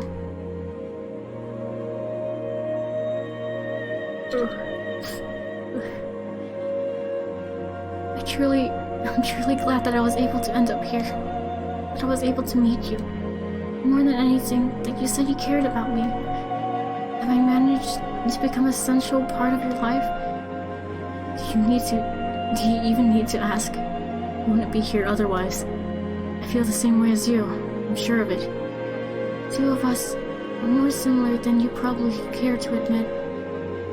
Can I ask you one more thing? Go on. Would you embrace me? This is to be the end. If this is to be my last chance, I don't want it to end without having been able to touch you. Please, don't refuse me this, Michelle. Just do it, please. I won't keep you waiting long. Thank you. The truth is, I always wanted this. I dreamed of being able to hold you. I dreamed of it too. Thank you. I'm so very...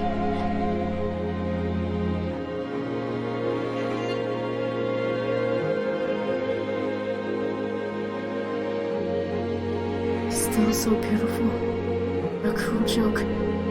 Should not have given us some other miracle. One that would allow us to both survive? Where are you? Where'd you get off to? I can't find her, damn it. Hey, there's some stairs over there. They lead up. Beneath a single ray of light, the white-haired girl lay completely still. Not even a frail sigh escaped her closed lips. She remained as gorgeous as ever, as though she had simply fallen asleep in the sunlight. Looking down upon her, Michelle determined to do one thing: would not allow anyone to sully this sight. He gave a fleeting glance back at her pristine corpse, then opened the door and stepped through it alone. He would protect that room where she lay. Hey, there's someone up here. So this is where you've been hiding, you infernal witch. Wait, that's not the girl. The raucous sound of their footsteps rang up from below. Shortly thereafter, the men themselves came into view. As he had expected, they were heavily armed. He glowered at the men, then sucked in a deep breath and shouted at the top of his lungs. I am the witch you seek. I have inherited her curse, and it is I who brings calamity upon you. You hear that? Well, he's a man or woman, doesn't matter. Death to anyone who has ties to the witch. Cleanse this earth of all impurity. Kill him! Kill him! Kill him! Michelle did not flinch at the sight of the men. He stood kneelingly between them and the door, did not flinch when they raised their weapons against him, nor when they pierced his body. No, I don't want to see. I do not want to see. No.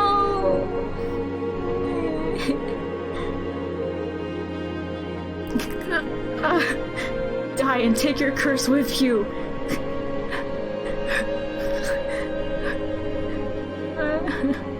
I have no need for this life any longer. It's all yours. I am cursed to kill even that which I wish to protect. But at the very least, I can protect one thing before my life is done. Not even one of you will leave this place. Wither and die by my curse. Blood spilling from his skewered body flowed down the stairs, down and down like a little river, soaking the feet of every single man who had stormed this mansion. This was the last thing he saw before the final grains of life slipped between his fingers, which brought a faint smile to his lips.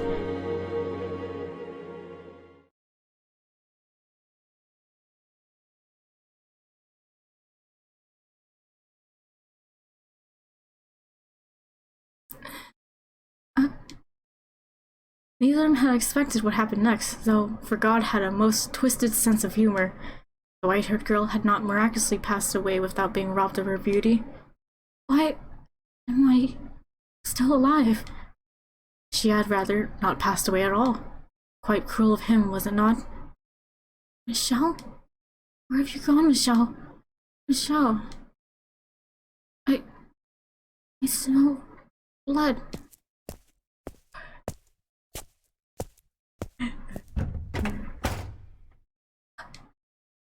For had he allowed her to die, she would not have been made to witness the scene that awaited her. No. And I'm sure you know just what it was she laid eyes upon in that moment. The ravaged corpse of her beloved. The torrent of blood streaming down and down the spiral staircase, and the sickening stench it raised. No! Why? His was not the only body. The villagers who had assaulted the mansion had been subjected to his curse, the life drained from their withered shells. Why? This... Michelle, why? Why am I the only one still alive? That is a question I cannot answer either. Perhaps his curse did not affect those he loved. As terribly cruel as that might be, I cannot say. Why? You said we would go together. A world without you has no meaning. And she actually expended her life there in the room at the top of the tower. Perhaps this tale could have had a happy ending. She would have at least been able to have the man she loved at her side until her very last moments upon this earth. That was not what had transpired. She had survived, been left utterly alone. I felt a profound pity for the miserable girl, so I called out to her. Would you like to see him once more?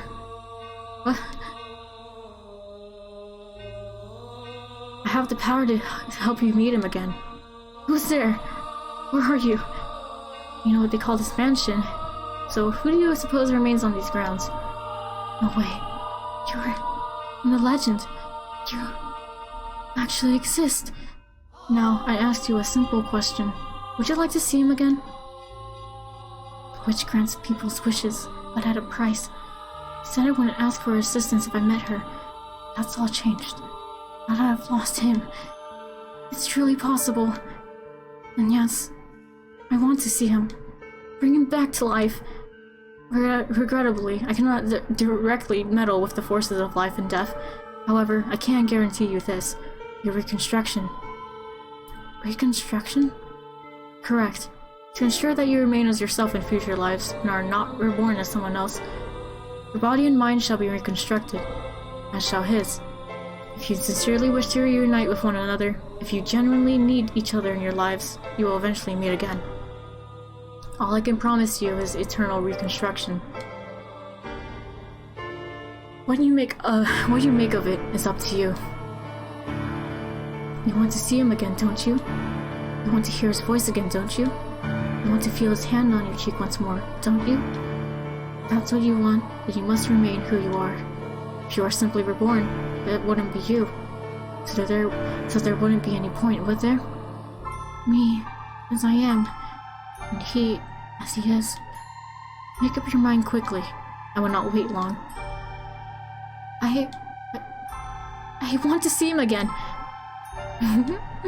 As you wish, sweet little girl. I shall grant you both eternal reconstruction, and pray with all my heart that you can attain true happiness. Shortly thereafter, the white-haired girl took her own life. She decided she had nothing to gain by remaining in the present time, and that in order to reunite with Michelle, she needed to make her way to her next life. And thus, the mansion was left bereft of a master, to travel slowly through the ages until someone came along to give it life once more.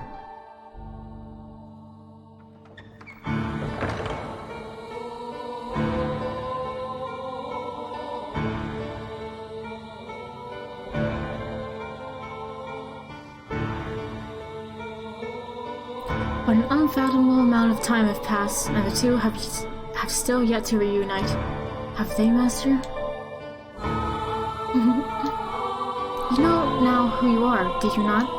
You remember everything now, do you not? You were present in every single era, the reason for which is as I described in the previous tale. Because you yearned to be reunited with someone, but that person never showed up, in any era.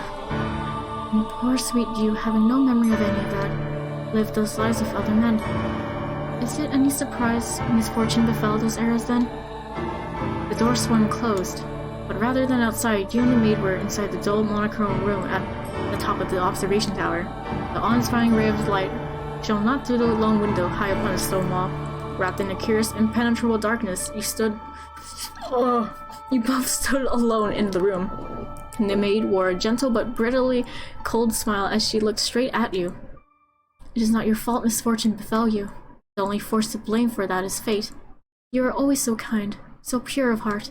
You had boundless trust for others and the goodness of people. You are the very image of all that is right. There is no greater misfortune than someone as pure and beautiful as you, being mercilessly thrown into the grinding gears of tragedy yet again and again. I still pity you for everything you had to go through. You poor, poor soul. You must be utterly exhausted, constantly betrayed, the man you were waiting for never appearing. After so long, your spirit worn down to the bone, you lost any and all awareness of who you even were. Who were you hoping to find wandering in this illusory mansion cut off from the real world? You and I are the only ones here. The man you seek is nowhere to be found. Have you still not figured it out? Then allow me to tell you everything. I am the cursed witch Morgana, who haunts this mansion, and you are the tragic plaything of fate, the white-haired girl named Giselle. Did my calling you Master confuse you? If so, then I apologize. My habit of calling the Master, or Mistress of the House Master, is quite deeply ingrained. And yes, it means precisely what you think it does. That I have accepted you as my new Master, that I wish for you to remain here, to stay with me. So let us put an end to this journey. Do not worry, there's nothing to fear. We are simply going to step outside the river of time. Nothing unpleasant will ever happen to you again. I will be here with you for all eternity, and I will give you my utmost care. You will not have to wait for anyone. Forget about him, the man you once sought. And I'm sure you shall find happiness. Please, do it for me. I have been waiting for you for so very long. I have wanted nothing more than to see you again. But you are continually stolen away from me, despite my sincere desires to spend my days with you. See? Just the shit's pumping. Which is why I wanted you to recall everything. For surely you will not willingly repeat the same fate, if you knew all of all the pain it had caused you to suffer thus far. Spend eternity with me, in the gentle embrace of darkness. The maid extended her hand for you, her fingers brushing up against yours, were as cold as ever. But her breath tickled your skin pleasantly, and her sweet words rang in your ears, filling you with warmth. You thought back on your time with her in the mansion. She had, indeed, always treated you with great compassion, and nothing she had said seemed to be a lie. And so you pondered. What were you to do?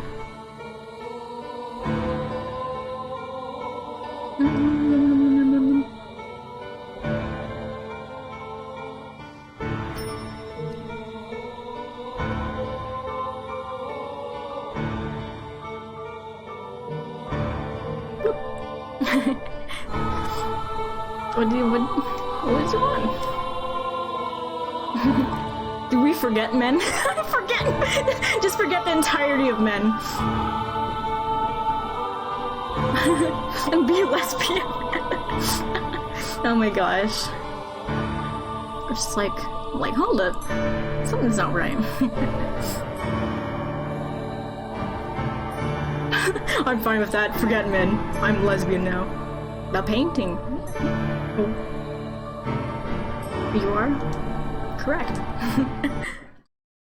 Something seemed off. Not only with the story she had just told, with her. And with you, yourself. Assuming everything she had said was the truth. Which or not, my mind is made up. Which will strike you first, I wonder, regret or the curse? You seem to be doing just fine. It's only a tale, which is real, very much so.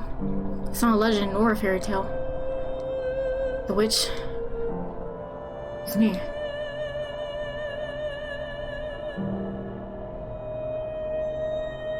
That's right. It wasn't the white-haired girl who had claimed to be the witch. And that wasn't all. Or do you mean to reclaim your old self no matter the cost?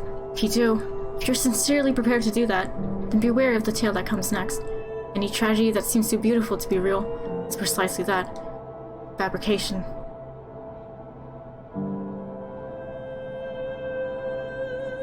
None of your questions had been answered. You still didn't know who the painting was, or what had taken place so long ago that caused the mansion to summon people to it.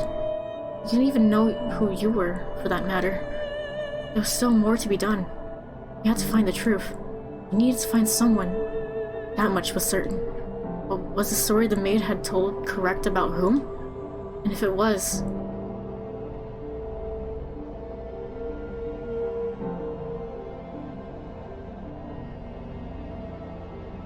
What about her?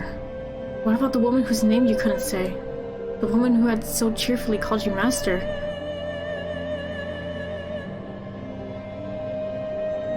We agreed that we would live together, not just in the same house, so we've got plenty of time to add more to the list. I hope you can make your own list about me, too. This is just the beginning, after all. We've got a long, long time ahead of us. Plenty enough to get to know each other, no?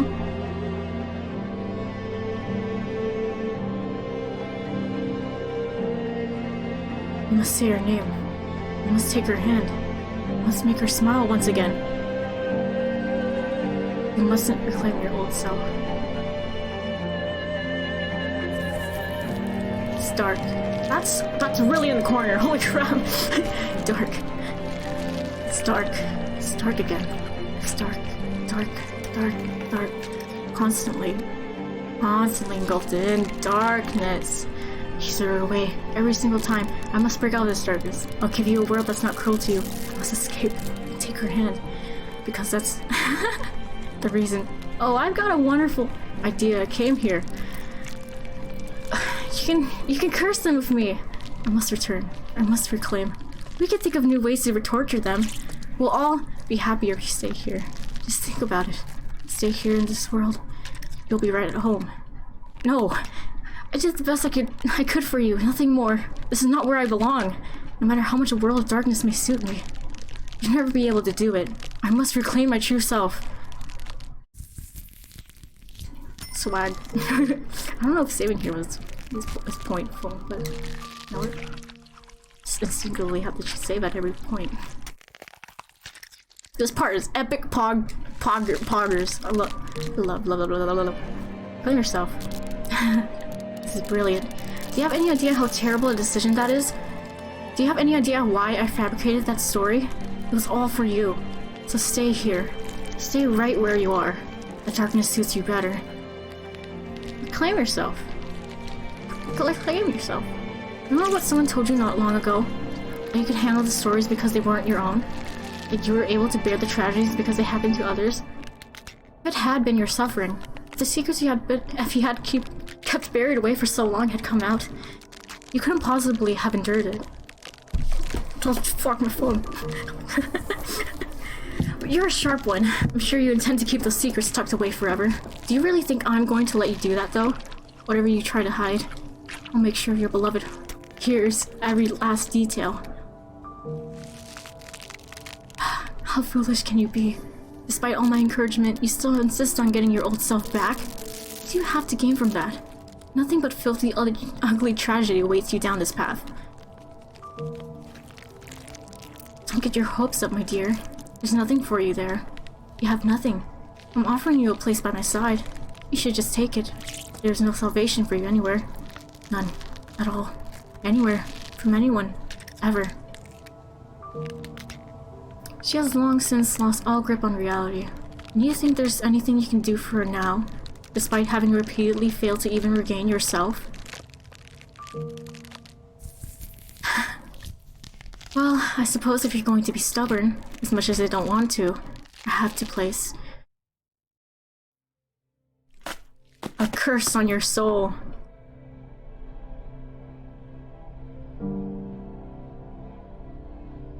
That's right. The white-haired girl.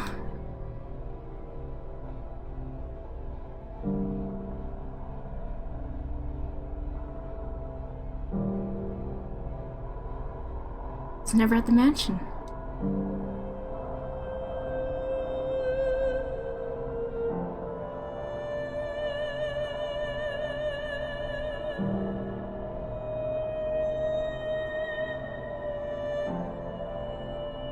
There's still a story left untold. What? The fourth door was all a lie. What do you mean? It was not some sweet little tragedy. The story you told was pure fantasy. No, that was the truth. That was where it all began. Because of what happened then, you spent innumerable years lost until you showed up here and... What? You reach out grasping for it. You pull yourself in. Your silhouette, which has been hazy until now, begins to take form. Your mind, your consciousness, your heart, your soul, and your body. Who are you? The veil in your mind dissipates? A crack forms in the shell encasing you, then another. The invisible shackles chaining your spirit fall to the floor. Reality fades atop the indistinct, foggy world around you. Bony fingers appear before your eyes. Long hair. Your voice? No. My voice. My body. My fingers. My arms are frail, my joints are weak. But despite my resemblance to the white-haired girl, I'm not her. This is who I am. I have finally reclaimed myself. You weren't waiting for the white-haired girl. You were waiting for me. And that's exactly why I came here. I have no idea what you are talking about. I've always waited for the white-haired... There was never a white-haired girl. There was only... This time I must say her name. She is... Giselle. There was only you. I am... Giselle? No, I'm not Giselle. I'm a servant of the house, and I'm the witch, the cause. You are not a witch. The witch is someone else. Why do you insist that you're the witch? What changed you so much?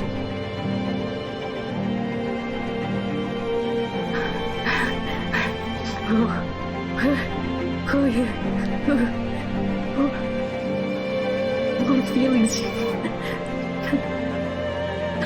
The shadowy figure in the master bedroom. That was her. A glimpse into her past. I'm sure this is Giselle, but why is she so different? What happened to the spark she used to have? Where did the light she once shone upon the world go? I have to remember. I must remember. This cannot end until I have. This is no longer a story. No. What I need to face in my past. And her heart. She was not even present in the story she made up. Everything about it had been changed. The past I lived and the wounds she bore were more grounded in harsh reality, not wrapped in a film of fairy tale magic. That was the final tale, and it was all true. That's how it happened. It was a bittersweet story. No. How can you not see this?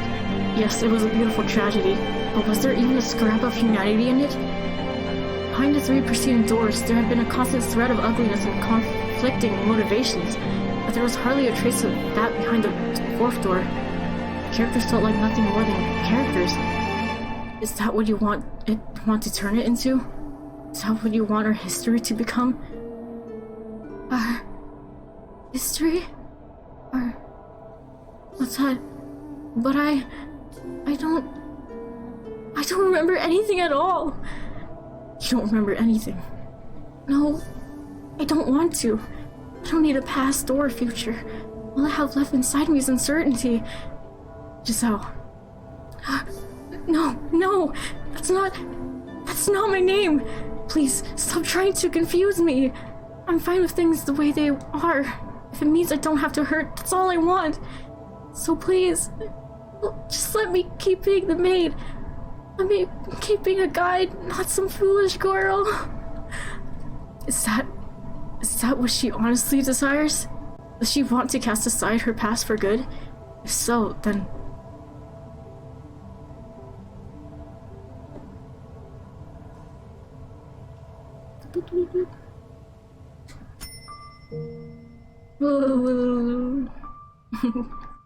Wait, was that a save?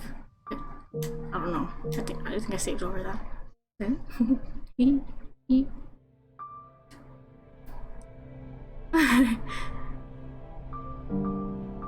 Homie, not remembering ain't an option. No matter what she says, I know I'm right. If she doesn't reclaim her old self, I'll never get to hear her say my name again. I know I'm being selfish here, but I can't do that. If you're afraid of what you might find, we can remember together. I haven't gotten everything back yet myself, so let's open the real door together. There are no other doors to open. But there is. One that can only open by our hands, because it exists between the 2 of us. Not a door with physical form, but the door to your heart. Door to... I grasped her unnaturally cold hand, a hand that long ago once had warmth. If she can't lead the way, then I have to. I must pick up the pieces of our erased history so we can both reclaim ourselves, find the actual truth. No matter what we may uncover, I will not let go of this hand. No, I mustn't let go of it. Darkness falls over the world around us. The floor upon which we had been standing flickers out of existence, sending us dropping into an endless abyss. This dark pit. This is her door. Her history. Her heart. Let's try this one more time.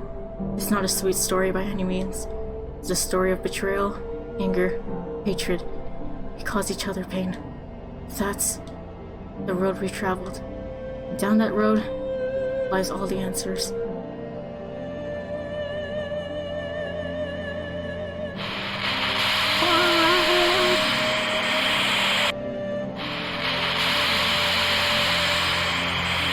The 5th door! What is that? I'm so sorry. Oh my god, I'm dumb. Oh my god. This is I love the door. The Arctic is worse. Yeah. it's only 2 hours, so let's go for a little bit more, okay? We can't just end it there. Jeez, this is horrible. Let's go, 5th door, baby. My heart.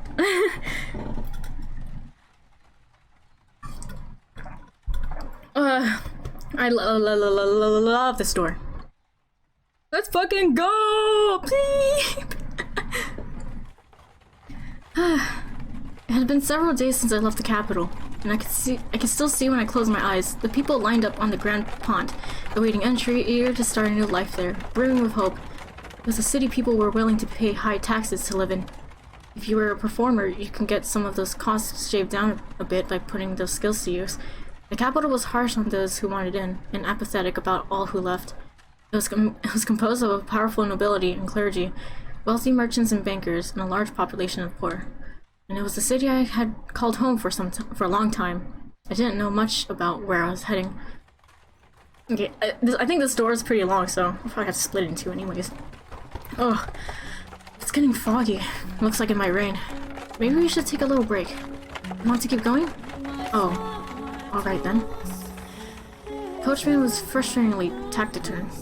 He acted as though he had gotten stuck transporting a prisoner. Though that was hardly a stretch. From his point of view, I was nothing more than a criminal.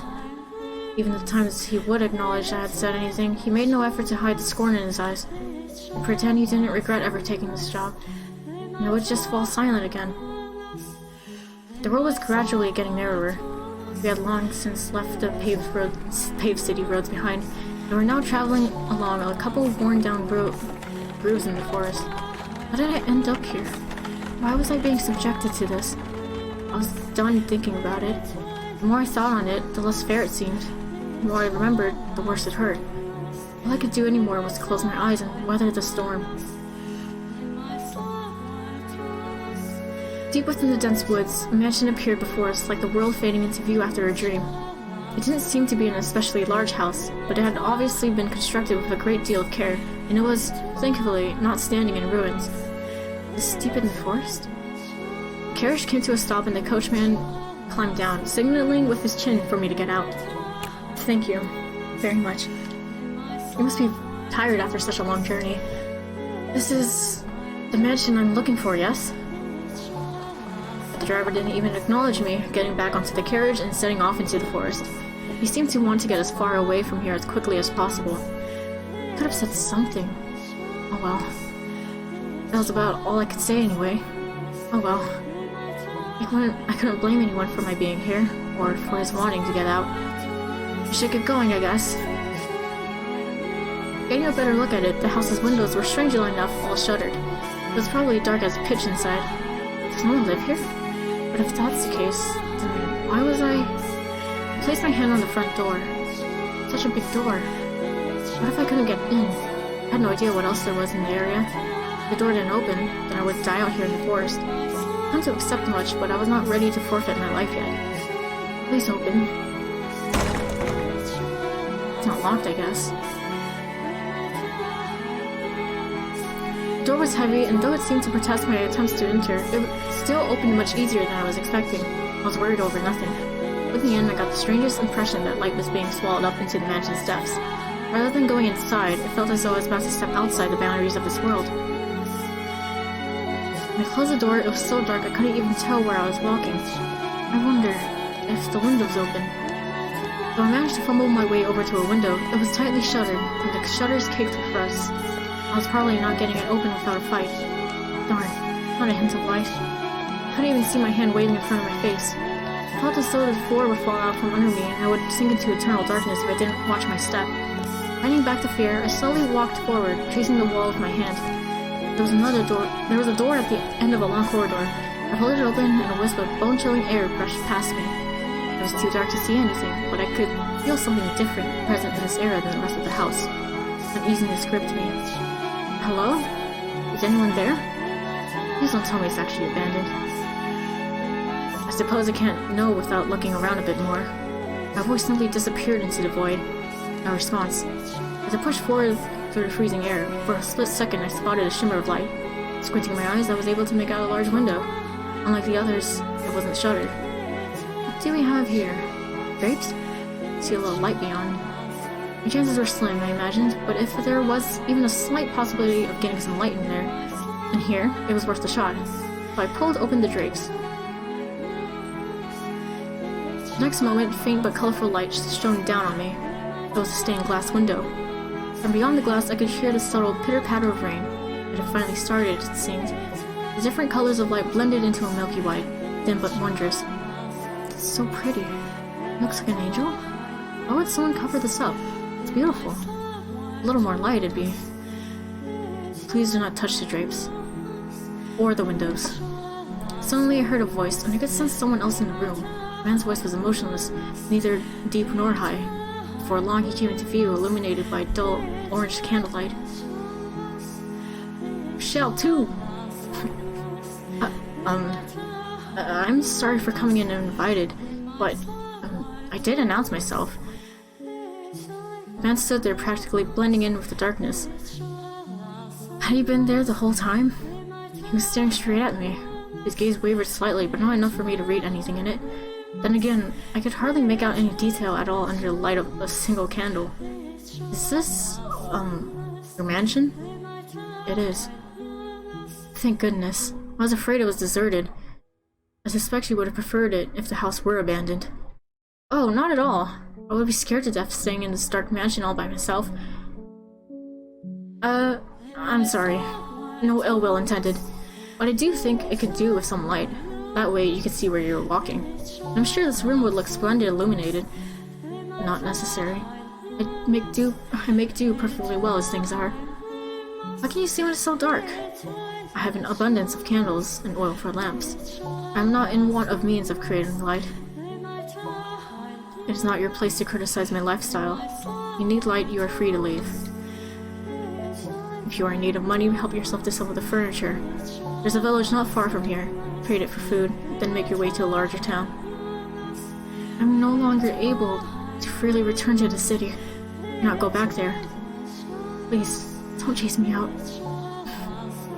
She did. I see. Do you ask this of me aware of how people refer to this mansion?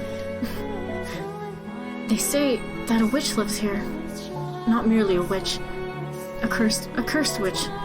If you remain here, you too shall likely suffer your own destruction. You're worried for my well-being? Witch or not, my mind is made up. I was sent to this cursed witch mansion to atone for my transgressions back in the city. It didn't matter what lived here. I had no choice. Which will strike you first, I wonder? The regret or the curse? You seem to be doing just fine. It's only a tale. The witch is real. Very much so. It is not a legend, nor a fairy tale. The witch's name was Morgana. It's me.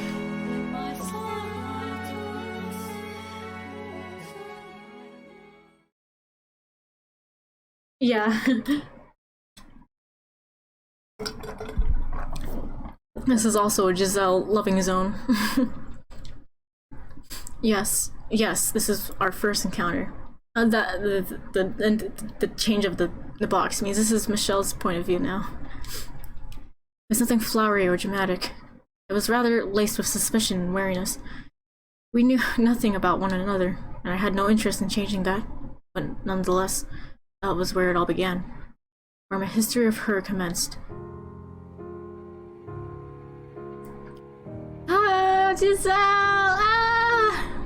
Big boobies! The woman had jade eyes. Open wide, they glimmered like jewels in the light, shining through the stained glass window. She seemed to be at a loss for words. I wasn't lying, per se. The rumors said a witch lived in this house, and I was the only one who filled that criteria. Thus, said rumors could be interpreted to be talking about me. After staring at me dumbfounded for a few moments, the woman suddenly burst into laughter. Oh, wow! You was thinking you were kind of scary, but it turns out you're actually quite funny. What? I never would have guessed you were someone to tell such a ridiculous joke with a straight face. I wasn't... You don't look at all like a witch. I mean, it's dark, and I can't really see, but you seem to me like a rather handsome young man. I don't know where the young came from. Handsome man. The word witch. The word witch has broader meaning than just a woman who practices magic. Any unholy person with cursed powers, man or woman, can be considered a witch.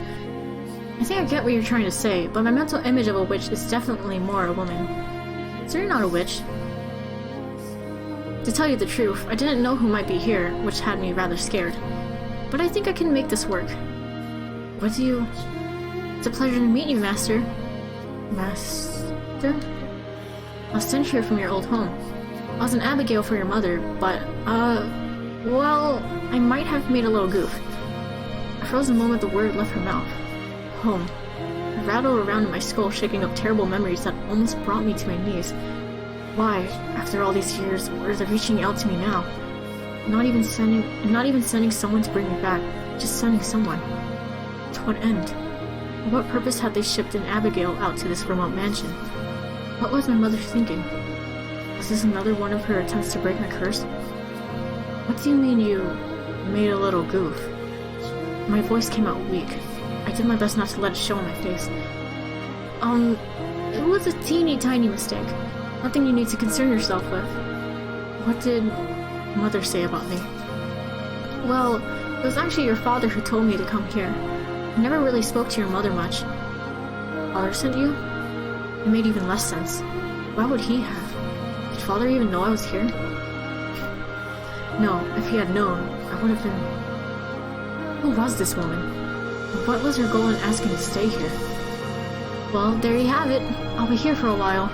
If you need me for anything, do not hesitate to ask. I'm confident I can handle most everyday tasks. Now, where should I begin? Oh, I know. Are you hungry, Master? Food. I can't imagine you eat much being as skinny as you are. I turned my back on her without responding. No matter what her goal was, she had been sent from that house. There was no way anything good could come of that, or there was no way I could live with someone who had ties to them. I prayed she would take the hint and give up and leave. Master! And so I kept ignoring her. Master! Master! I ignored. Master! I ignored her. Master! What would you like for supper? Nothing! They're so... Their interactions are so good. But failed, spinning back and shouting. Her eyes went wide, and then she gave a sheepish giggle. I glared at her as she fidgeted uncomfortably. Eating is one of the most basic human needs, so if you're hungry, you should really eat. I said I didn't want... What was that sound? Must you ask? It's not a very polite thing to ask a lady, you know. Huh? You know... It was a long trip, and all I had to eat on the road was dried fruit. I felt like I was some kind of animal. So, what I'm trying to say is that I'm hungry. That wasn't the sound of her stomach growling, was it? I thought lightning had struck in the distance. And would like some supper. The kitchen is at the far end of the hall on the first floor. There's food in the cellar. Help yourself to any of it. Thank you so much. I honestly feel like I haven't eaten in days and I'm about to die of starvation. Oh, and I shouldn't need any help finding it. I plan on exploring the house anyway. It's rather exciting being in a new place. Damn it. That did not go as planned. Oh well. She can do as she pleases. I'll have nothing to do with it. Oh, Master, are you sure you don't want... No. Master. What is it now? My name is Giselle. It's a pleasure to meet you. And your name, Oh, Master, you... I actually left the room that time, making my way back to my chambers. At some point, I would seriously have to chase her out. Especially considering she had come from that house. But regardless, I was not terribly fond of her.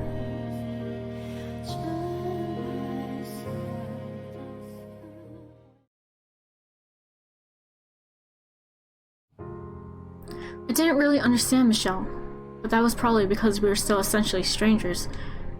Having been sent to the mansion as reparation for my mistakes, I wasn't sure who I might find there, but I was tentatively convinced he wasn't a terrible person. He didn't do anything to me, except stay away. Michelle spent most of his time in his chambers. which he had told me to never enter under any circumstances, so we rarely encountered one another in the halls. For that reason, I made an effort to be kind and cheerful on the sporadic occasions we did cross paths. I figured if I kept that up long enough, he would eventually warm up to me. And as new housemates, being able to enjoy our time together was obviously preferable to the alternative. If I did manage to break the ice, I hoped we would be able to do some talking. About the mansion, about him, about me. I just had to keep working at it.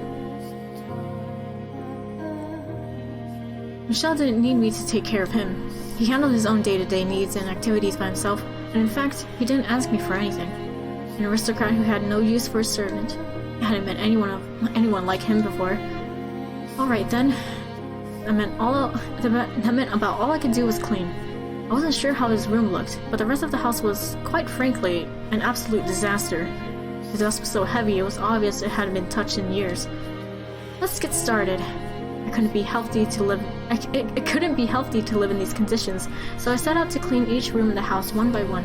That said, it wasn't going to be an easy task. Not because I was bad at cleaning. In fact, I considered myself quite good at it. But because it was near impossible to find all the dust and grime that needed cleaning under the flickering light of a candle. I can't understand how anyone sane can live in this dark. What's wrong with him?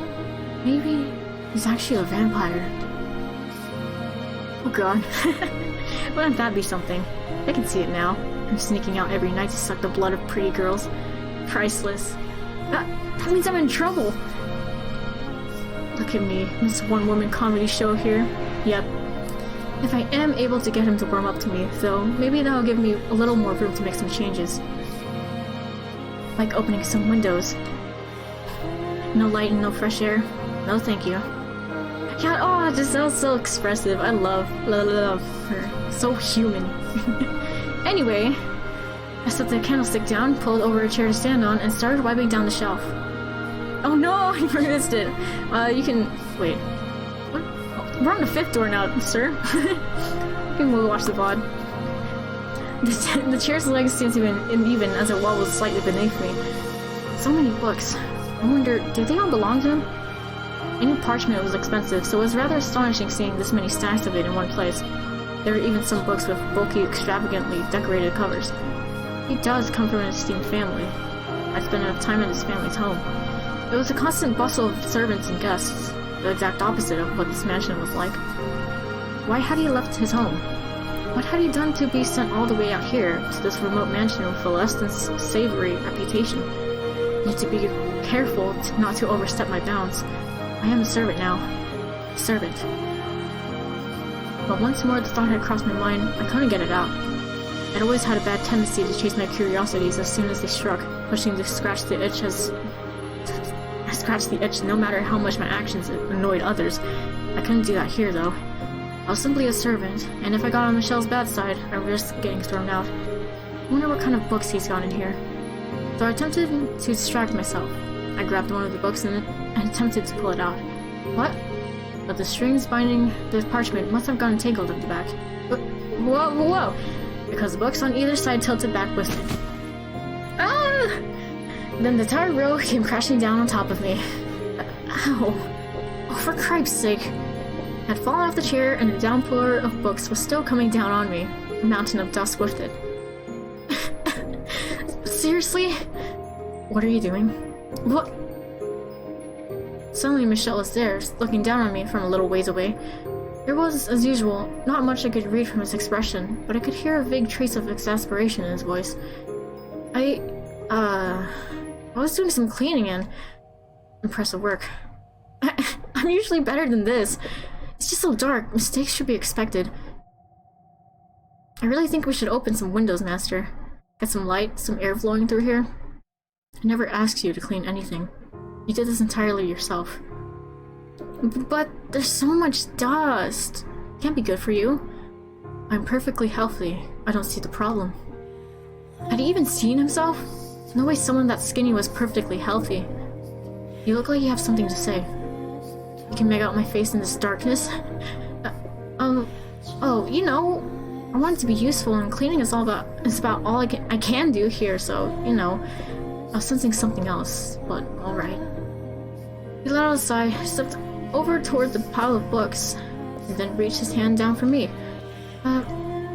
suddenly felt a pang of embarrassment about the fact that I was still splayed out on the floor, but I raised my hand up to take his, only for him to pick up a book instead. You could at least help me up. You have legs, he said, casually returning the book to the top shelf. Maybe I was wrong. Maybe he was a terrible person.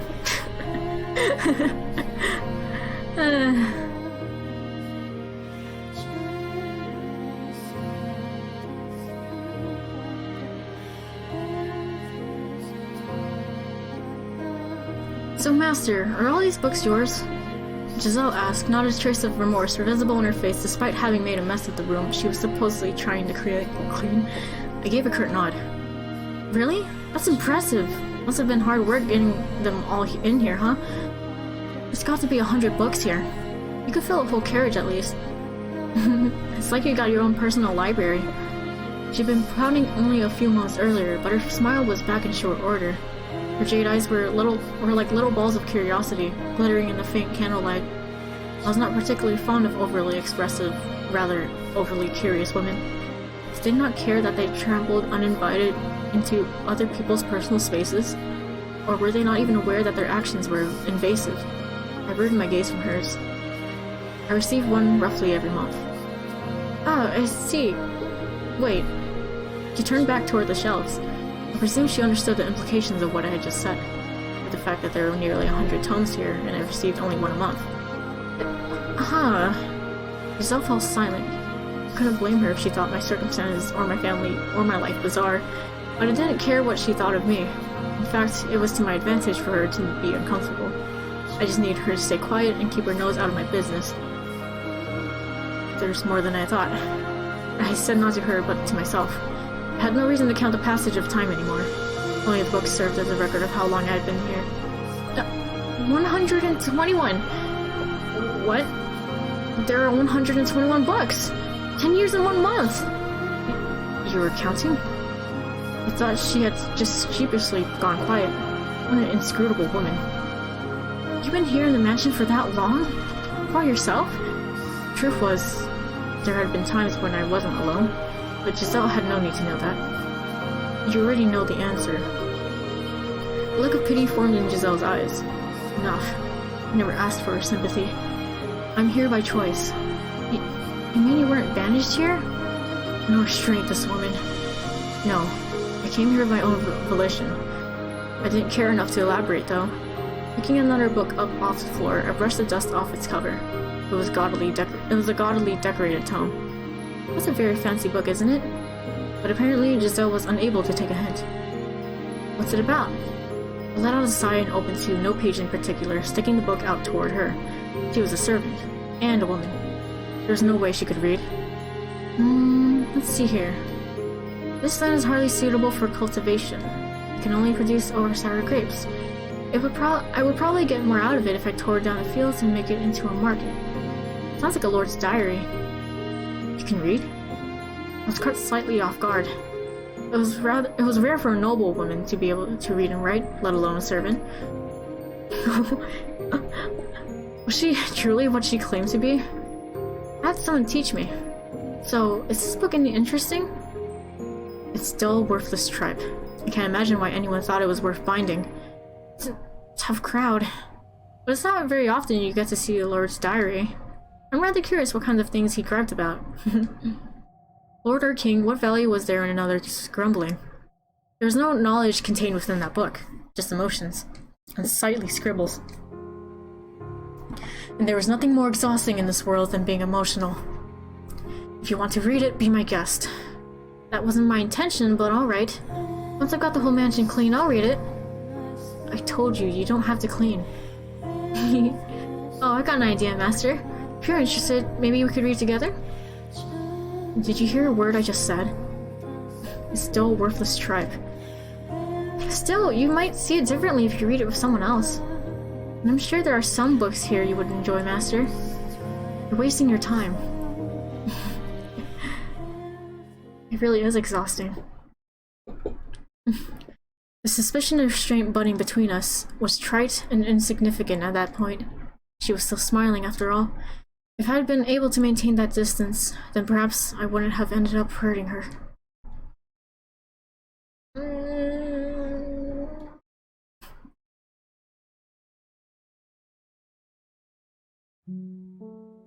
It had been a little under 2 weeks since I had moved in with Michelle. Though we lived in the same house, we rarely saw each other. On unlucky days, I wouldn't see him at all. I wasn't sure if he ate in his room or our schedules were simply misaligned, but we never had any meals together. Perhaps he was deliberately avoiding me. That has to be it. I know servant and master don't usually eat at the same table, but even so, he could be a little less obvious about it. Am I really that much of a nuisance? I'm not doing anything inappropriate, am I? I'm being pleasant and sociable, aren't I? I haven't given him any reason to not like me, I think. I hope. He had never been very enthusiastic about my staying here, but I hadn't been given a choice. I had been sent here by his family. Besides... No, out with the negative thoughts. Gotta stay positive. Yeah, he hasn't tried to chase me out yet. I just haven't broken the ice. I had to stay positive, optimistic, happy thoughts, and be myself. As long as I kept working at it, with enough time, Michelle would surely come around and not be so distant. Got a goal, so let's get to work. First I make supper, then I ask him to have it with me. Gotta be proactive when it comes to reclusive types. Alright, here goes. Or here would go. But we're almost out of supplies. Well, so much for that. The cellar was where the non-perishable food was stored. Dried food, smoked meats, cheeses, and a small scattering of root vegetables. Looking at this makes me feel like a soldier holding down a castle's fortifications. Had Michelle really gone 10 years on nothing but this? I would have raised the white flag long ago. He said he hadn't left the mansion at all in those 10 years. I assume he at least goes out to get supplies, right? Running out of food is kind of a life or death matter. I can't believe he hasn't set foot outside even once, and what are you babbling on about? Whoa!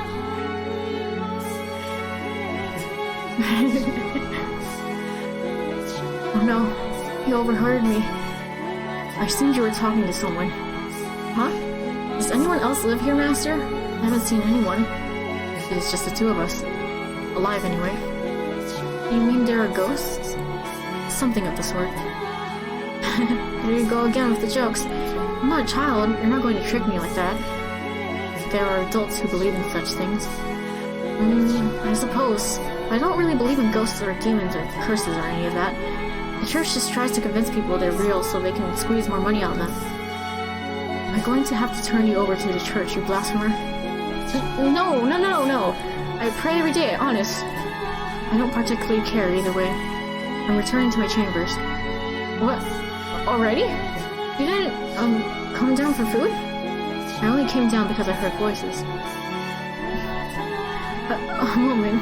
Please just wait a second. What? Our stores are almost empty. What do you normally do when you need more food? I'll happily accompany you on a trip to the market. Already?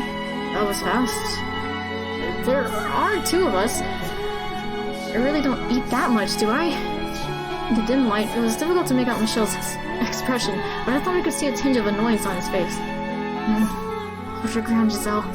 You said you wanted to get closer to him. Is that a parsnip? Michelle was holding a tangled ball of roots. The reason I asked was because the parsnip looked like it was on the verge of total decomposition. See? There's still food. He then handed it to me. Wait, you want to eat that? It's clearly seen better days. You're going to get sick. Are you telling me you can survive on rotten vegetables? Of course I won't eat it. I just figured you were hardy enough to survive. What do you think I am? No, he's definitely a jerk. Or that the resulting diarrhea might reduce your appetite. You're kidding, right? You can't be serious. This show's it's so good. Anyway, we should bury that outside. Then we can go purchase fresh supplies. I told you I don't go outside. Then how do you... Huh? A visitor? Who could it be? Perfect timing. You're a servant. Make yourself useful and go retrieve the package. If it's not a delivery but a wanderer, chase them off. What? Package? Master? Damn, you right. Hold on a second. What are you talking about? He's gone. What kind of delivery is he expecting? Michelle stood there unmoving, veiled in shadow. He glanced over at me, then threw his gaze to the front door. At his command, I raised the bar, pulling open the door. After nearly 2 weeks inside, the light from the setting sun almost blinded me. The world went white, my head pounding. After a few moments of intense blinking, my eyes acclimated themselves to the evening sunlight. There was no one outside. Only a crate easily large enough to fit a child. Is this a package? Master? I turned back to face Michelle, but he wouldn't meet my eyes, though it seemed more like he was avoiding looking at the light than at me. He started to seem more and more like a vampire. Not that I believe in vampires, of course. Regardless, I pray there's nothing bad in here. That's heavy. Master, could I get some help? Gee, thanks. I am a servant, admittedly, but this is a lot to ask of just one girl. A little help would sure be nice. Once it's inside, close and bar the door. He said dispassionately, his head still turned toward the darkness. As you wish, Master.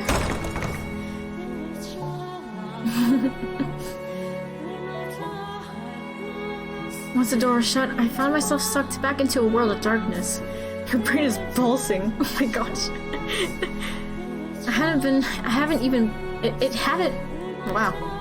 It hadn't even been 2 weeks, but the lack of light was beginning to become my normal. The outside world growing farther and farther away.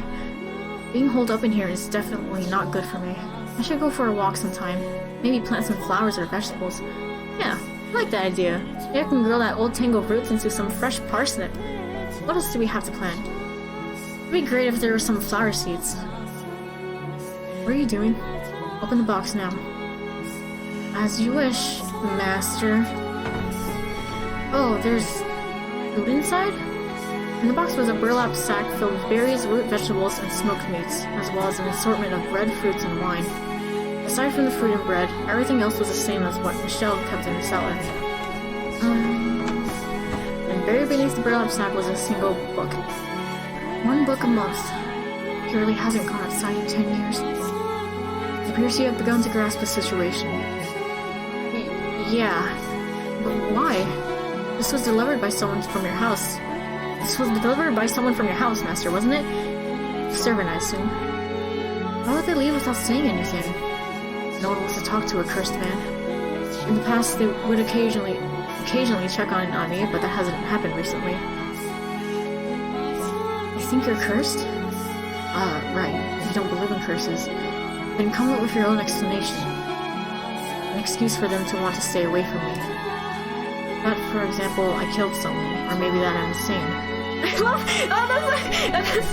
love that Michelle's sprite with this stupid smirk. Like, I couldn't. Regardless, I'm not normal. Bring the food down to the cellar. The book to the library. You are, of course, free to refuse and run back off into the woods. No! Shut up! Shut up! I'll do it. Alright. You take care of that. Don't let me feel it. Don't sound like... Oh my gosh. Y'all just calling me out here. If not, I make it myself obvious that I call myself out. Oh my gosh. Hey, what is it? Thank you for clowning me. I just noticed there's something else in here. It's wrapped in cloth. What could it be? Ooh, a painting. For you to hang up somewhere in the house, I presume? It's so dark I can't see it very well, but I'm sure it's... Don't touch that. What? Michelle, who had kept his distance from me until that point, suddenly marched over and ripped the painting from my grasp. Master? His face was twisted into a look I had never seen him make before. Was it indignation? Disgust? Hatred? Panic? I couldn't tell, but there was more than enough negative pressure to cause me to flinch back. Is that painting perhaps something important? A landscape painting, he muttered under his breath, the tension melting away from his face. I was left looking at his usual blank, impenetrable expression, but his eyes were still fixated on the picture, staring at it unblinkingly. Why a landscape painting? Some kind of passive-aggressive message? It's not of anywhere nearby. Did they travel somewhere? Well, it's not of that girl, so that's an improvement. Master? Oh, you're still here? Still here? Of course I'm still here. Who do you think you asked to take care of the package? What's with you? Just running over and snatching the painting from me? You scared me. Could you maybe explain yourself? What's so special about that painting? I don't believe that's any of your business. None of my... Of course it is! You ripped it out of my hands like I was some kind of thief. I have a right to know what that was all about. And maybe an apology while you're at it. You told me to open the box, so I did. And all of a sudden you're angry. We are not equals. Do not mistake yourself for my friend. You have a right to know. You have no such thing. You don't have to be so rude. I'll say it again. Leave if you don't like it here. I never asked for you to be here. That was your wish. My wish? Are you out of your mind? I never asked for this. I never wished for it. Who in their right mind would want to be sent to some house in the middle of nowhere? Who would ever want to go through that? No, calm down, Giselle. You can't get angry. You're right. That is what I wanted. But I never wanted to make you mad, or for us to argue like this. I just wanted to get to know you better, to get closer to you. You eat from McDonald's. You eat McDonald's, I eat from Chipotle. We are not the same. I mean, it would make things smoother for the both of us. It would make living together more enjoyable for us. Listen carefully. This is very important for you to understand. Do not try to involve yourself with me. Do not go probing around for information. If you can't do that, leave. I completely shut down. The glare he was giving me in the standoffish aura he was emanating were reflected in his tone of voice. Why? Why did he try to push me away like that?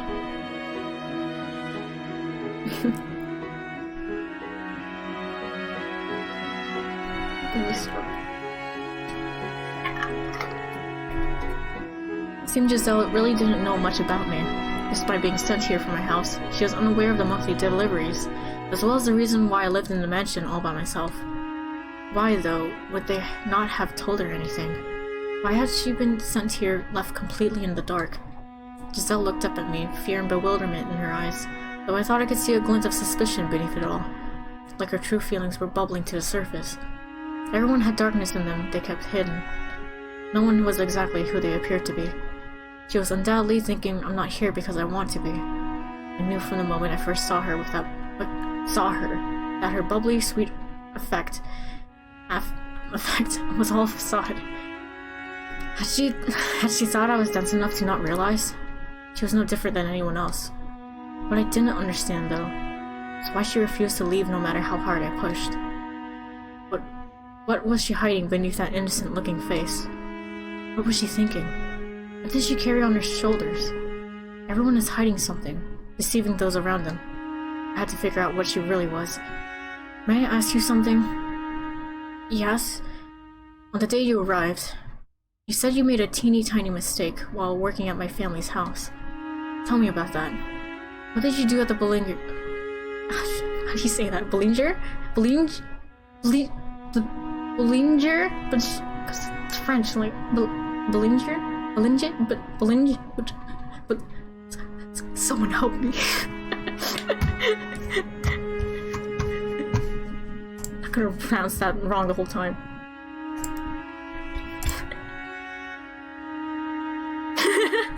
Hold up.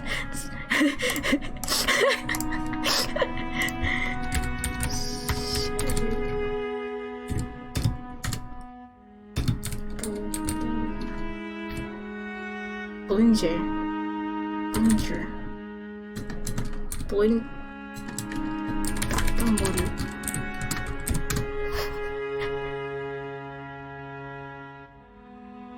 Hello. French roots. Borange. I always look for the Japanese pronunciation. So like, at least it has a pronunciation there. Borange. Belinge. I'll just say Belinge. Oh, I'm so sweaty. Jesus. Okay. Borange. Belinge. What did you know the Belinge state? In that moment, brief though it was, her disposition wavered. Fear. Terror? Yeah, it is so hard. Hot. I can't speak. No, perhaps anger? Couldn't tell. Nevertheless, it was abundantly clear that that was a subject she had no interest in me breaching. And so she had borne her fangs. Belinge.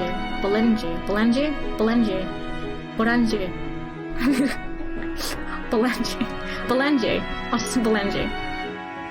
Is it really 90 degrees? What? It's kind of cringe. No matter how big the window be open, the air does not want to come inside. It's like 76 outside. The insides be like, I'm gonna be super hot.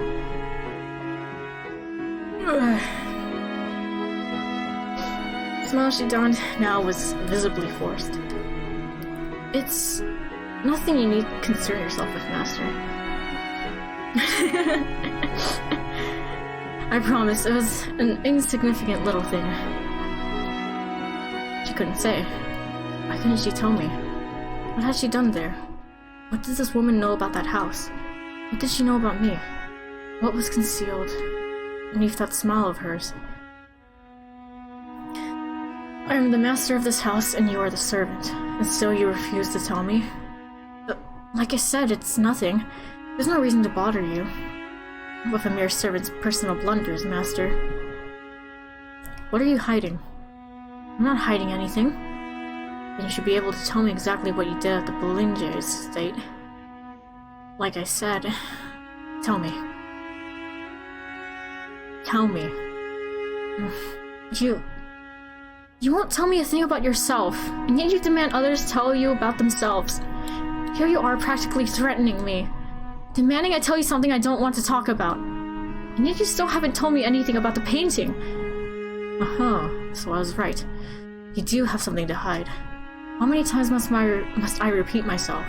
We're not equals. I don't care if it's insignificant or something you don't want to talk about. What? I'm ordering you to tell me. Trifling blunder would not get someone sent to live in a cursed mansion. A trifling blunder would not get someone sent to live with a cursed man in a house spoken of so unfavorably. Whatever she had said at the Belinge estate, that had something to do with why she was here. If she truly hadn't done anything, then she had something to gain from this place, or possibly from me. And if that was the case, I had to get her to talk. Don't make me. Giselle's eyes were open wide. I recognized the look she was giving me. I knew very well what that gaze meant. You're an abomination. It was the same as them. Fear, contempt, revulsion, repulsion. The way she acted, the way she spoke, it was exactly the same. You're no different. I made her uncomfortable. I made her afraid. She thought I was unpleasant. She thought I was despicable. She thought I was an abomination. In a frenzy, I grabbed her by the shoulders, clamping down far more powerfully than I had meant to. Ow! Stop! Her face contorted in pain morphed into someone else's. Who was I directing my anger at? Where was this rage being aimed? Who you're calling an abomination? What? Tell me, who? The black fear bubbling up from within me knew no end. Sure did have enough. The girl, she ridiculed me. She denied my identity with her glare. I couldn't escape from that phantom, that reality. What are you? I never called you a... No, get away from me! Get your hands off me! Giselle's scream echoed in the entrance hall, rattling my eardrums. She frantically smacked my arms aside, and then I came back to my senses. She was standing a little ways away, breathing heavily, arms wrapped tight around her body, glowering at me, showing her opposition to my touching her. Enlightening. No. You just, you startled me, that's all. Some servant you are, telling your master not to touch you. Oh, right, I have, you know... I'm allergic to people. It's a very unique condition, I hear. I mean, can you believe that? Orange, yeah. See, you know how some people get all red and itchy when they touch a dog or cat? It's that, except for people, so, I'm sorry. I wasn't trying to be disrespectful. I beg your forgiveness. Why don't you speak your mind? What? This is what's going through your mind right now. I have nothing to apologize for. No, that's not... I can somewhat sympathize with your plight, being made to apologize even though you're hurting. I raised my hand against you first, after all. Then you forgive me? Sympathy does not equate to forgiveness. Now, you take care of the package. I'm heading back to my chambers. What is it? You're not going to make me leave after what I just did? No, I'm not. For it would seem I can make you leave on your own whenever I so please. Besides, I had yet to learn what she had done. It would be exceedingly difficult to get the story from her own mouth, which left me with one option: to write a letter to my mother. As much as the very thought revolted me.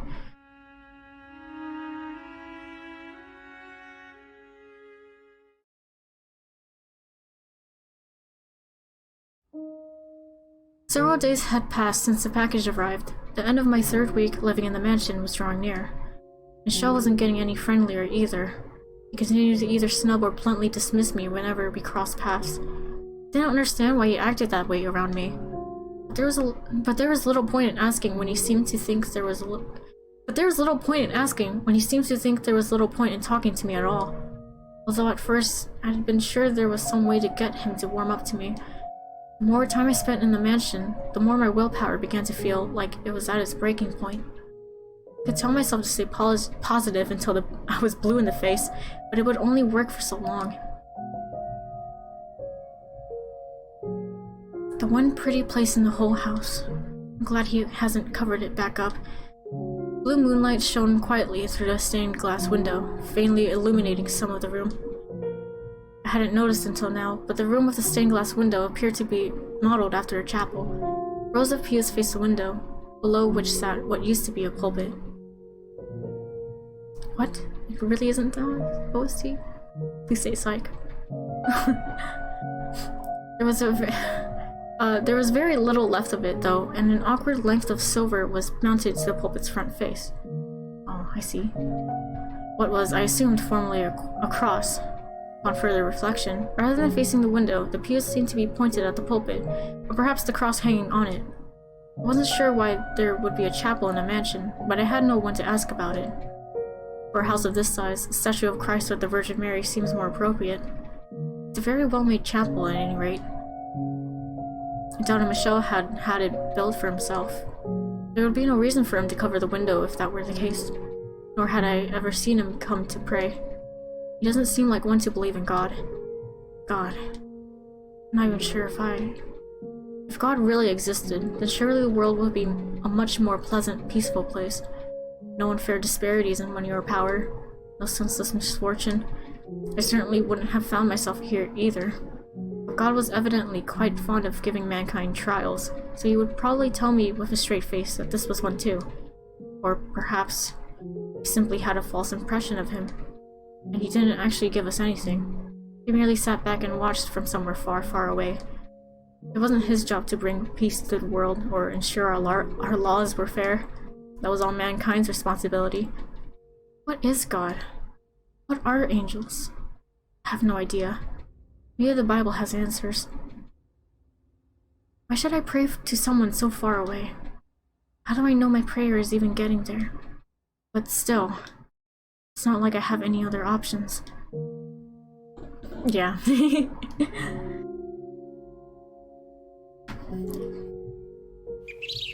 Don't you worry. It'll all work out, promise. I already know where I'm going to work. It's a really prominent noble house, way out of reach of some small-time merchants like us. You never know. This could be my big break. Oh, I'm just kidding. Don't look so worried. I'll be just fine, honestly. I'll make enough money for us to get back onto our feet. Oh, for goodness sake, I can handle it. Leave everything to me. You just wait. I'll make our family into something you can be proud of. I'll be fine. Yeah, say bye to Mom for me. I probably won't be home for a while. What? You're afraid I'm going to make some careless mistake? I'm not that airheaded. I can be a refined and elegant young lady. Those nobles won't even know what to believe anymore. If you don't believe me, how about I give you a little taste? How are you doing this fine morning, master? Your morning beverage is ready, prepared with the utmost of care. See, how about that? Not bad, huh? What? You really think it sounded forced? I was the daughter of a merchant who ran a shop on the capital's main street. My father had passed away in a plague, so it was just me, my mother, and my older sister. It would be a lie to say business was doing well. We struggled to squeak by day to day after taxes, but we couldn't just abandon the shop and leave the capital either. So we tried to make the best of what we were able to take in between the three of us. Then, my sister fell in love with a moderately well-off aristocrat. Both my mom and I were supportive of her and her desire to marry, but their union almost fell apart because she was not suitable for him. Merchants were hardly the lowest class. What we lacked instead was wealth. We needed another source of money beyond what the shop took in. If only we had money, my sister could get married. If only we had money, my mom wouldn't have to work so hard. If only we had money. It was then that someone from the distinguished Belinge estate approached me.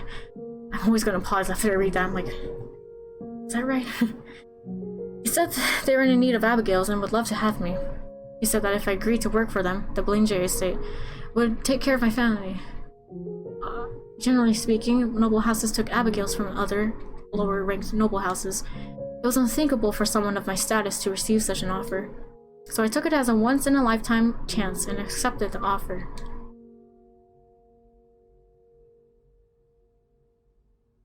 I just pray that nothing bad happens to my sister, and that Mom is getting enough money to live comfortably. That's all I can do. They're nobility. They have plenty of money. Enough to spare some. The light shining through the stained glass window began to grow murky, fading into blackness. It felt like a message from on high, that no, my prayers would not be answered. That the bluish-white illumination shining down upon me disappeared as clouds blocked the moon. Oh, come on. Don't even want to look at a sullied woman like me. Oh, for heaven's sake. I never asked to end up like this.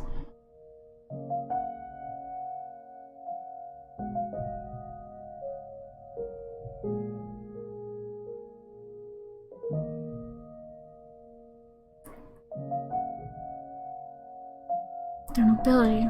They have plenty of money. Enough to spare some. Oh, come on. I don't even want to look at a sullied woman like me. For heaven's sake. I never asked to end up like this. Giselle was sitting at one of the pews in the room with a stained glass window. Just looking at her, you might have thought she was offering a prayer. The words coming from her mouth were anything but prayerful. They were filled with resentment. I have plenty of money, a sullied woman. Then I never asked to end up like this. So this is what's beneath that facade. Most likely money is what she's after. All I need to do now is confirm my suspicions with them. Just what awful secrets will I uncover? I gave Giselle, sitting in the pew with her head drooped, a cursory glance before leaving the chapel. 5'11". See. had somewhere else to be.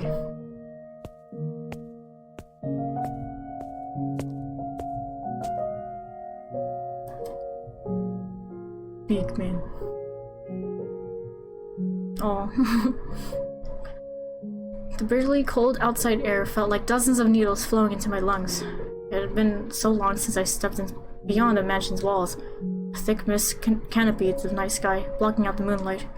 Naturally, the heavens did not rejoice at my leaving the house. It had been 10 years since I had seen the mansion from the outside, and it hadn't changed one bit. A gloomy scar upon the earth, shrouded in darkness.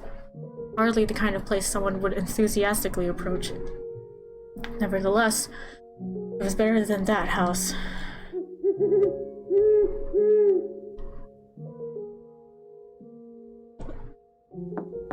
Yes? Who is it? Michelle. What? Michelle Belanger? Just one moment. I'll be right there. Come in. It's a humble abode, but make yourself at home.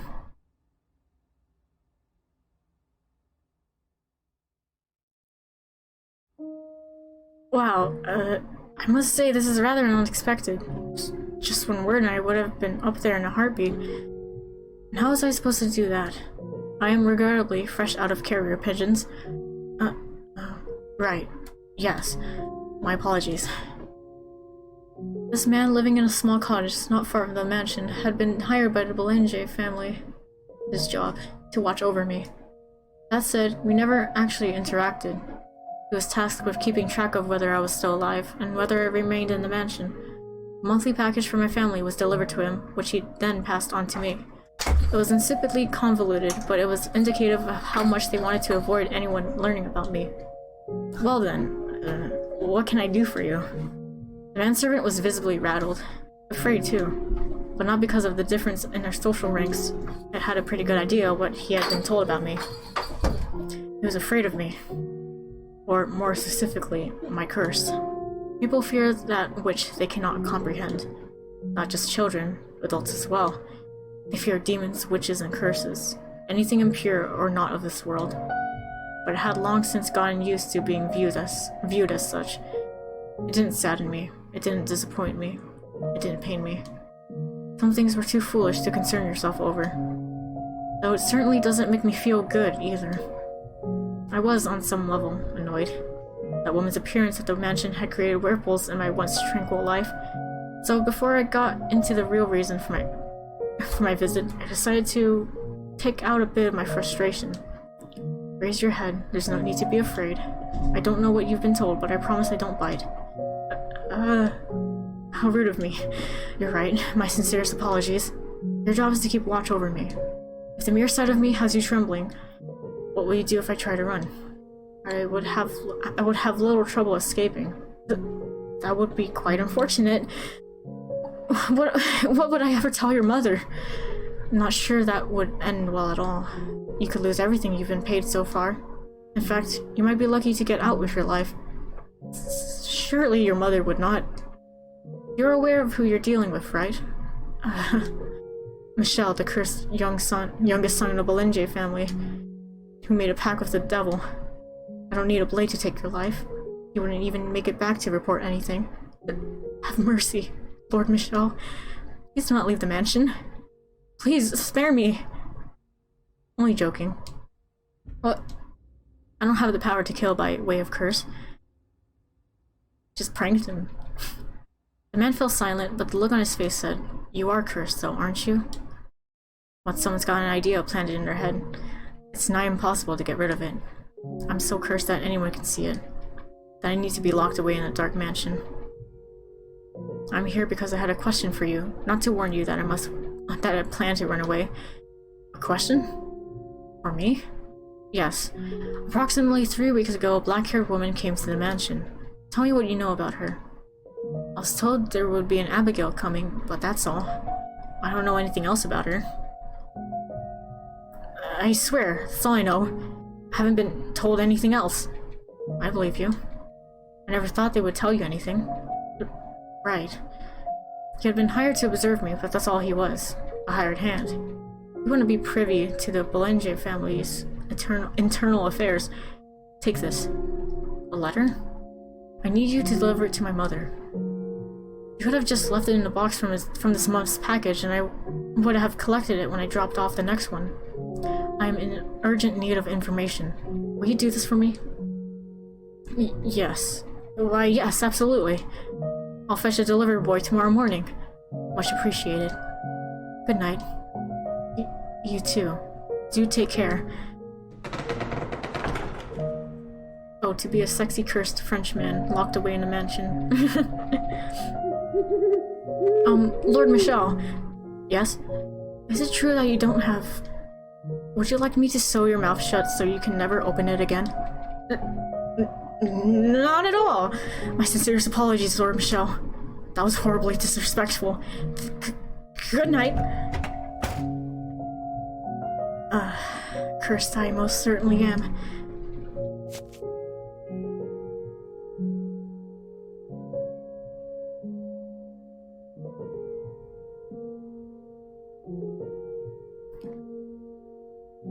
My mother's response arrived just 10 days later. The delivery boy must have pushed his horse quite hard.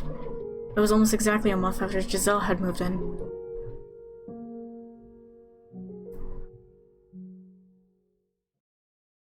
And shortly thereafter, on a bone-chilling night, everything came crashing down. The rift between us grew deeper, the wall between us impossibly high. When I lay bare, the scars in her chest, and mercilessly plunged my knife into them.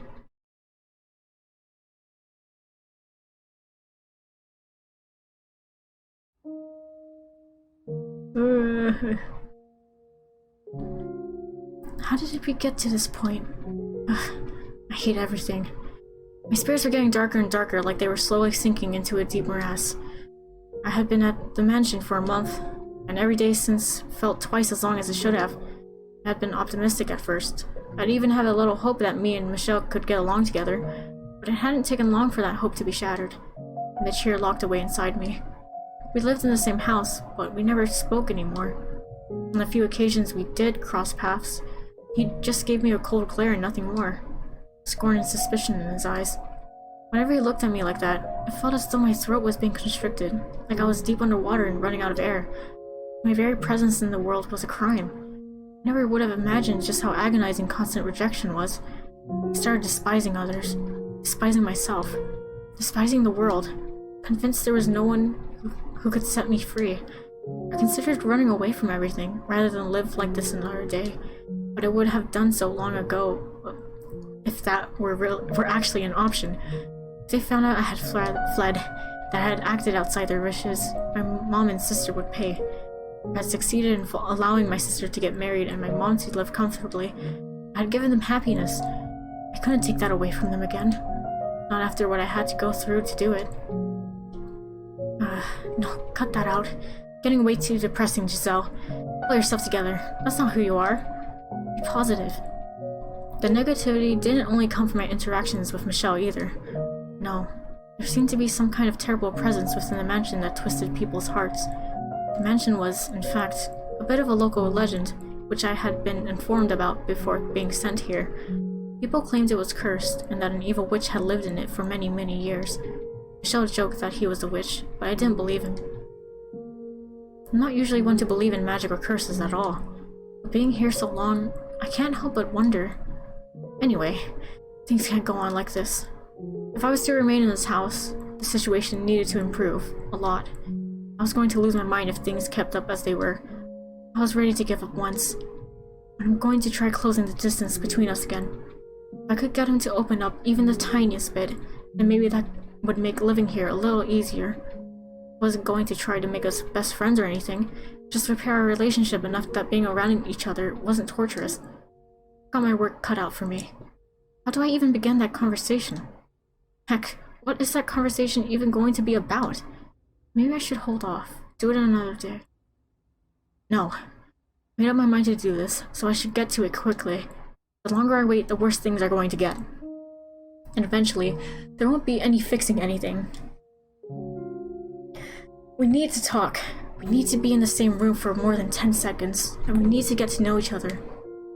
He needs to know that he's not the reason I have something to hide. Okay, let's do this. made my way to Michelle's chambers, which she had told me to stay away from. My stride was slow and ponderous, but at the very least, I did my best to keep some semblance of a smile on my face. This is one time where I'd really like to have someone to give me a little nudge. Breathe in, breathe out. Okay. Pardon, Master? There's something I'd like to talk to you about. Master? I guess he's not here. The door wasn't locked, as was the rest of the house. His room was shrouded in darkness. The only light came from the candle in my hand. Master? Are you there, Master? I guess I missed him. It's probably best if I don't stick around for long. He's already got a less than stellar impression of me.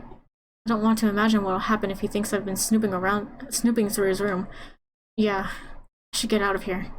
I spun around on my heels, taking a step toward the door, when I caught sight of an object draped in a black sheet. I knew I had to get out of there as quickly as possible, but I was intrigued by that object. Something he kept hidden in a room I was forbidden to enter. Maybe it was a clue to discovering Michelle's secrets. I reached my hand down toward the object, knowing good and well I shouldn't. Was it because I wanted to learn more about him? Was it because I wanted to tear down the veil he hid behind? Or was it the whispers of the witch?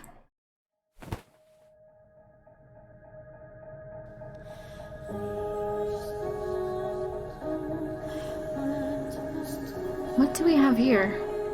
I pulled off the sheet, revealing a framed painting of what appeared to be a noblewoman with porcelain white skin. What stood out about her, though, was that the woman's hair was pale as her skin. Then...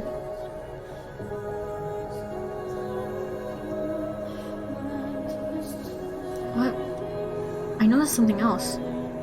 White gashes ravaged the canvas, damaging her face beyond repair. What the... I imagined it had once been a painting of a beautiful woman, but there was hardly a trace of that left. The only feeling it inspired anymore was a deep chill. This damage was not accidental, it was deliberate, angry, and the contempt emanating from within the frame was stifling. Thick, suffocating blackness seeped into me. Why would anyone... She was surely a most beautiful woman. Angelic, even. A storm of questions assaulted me. Who was she? Why had her face been carved up? Why had the painting been covered? What had happened? Who could have... There's only one person who could have done this. Michelle. Why on earth?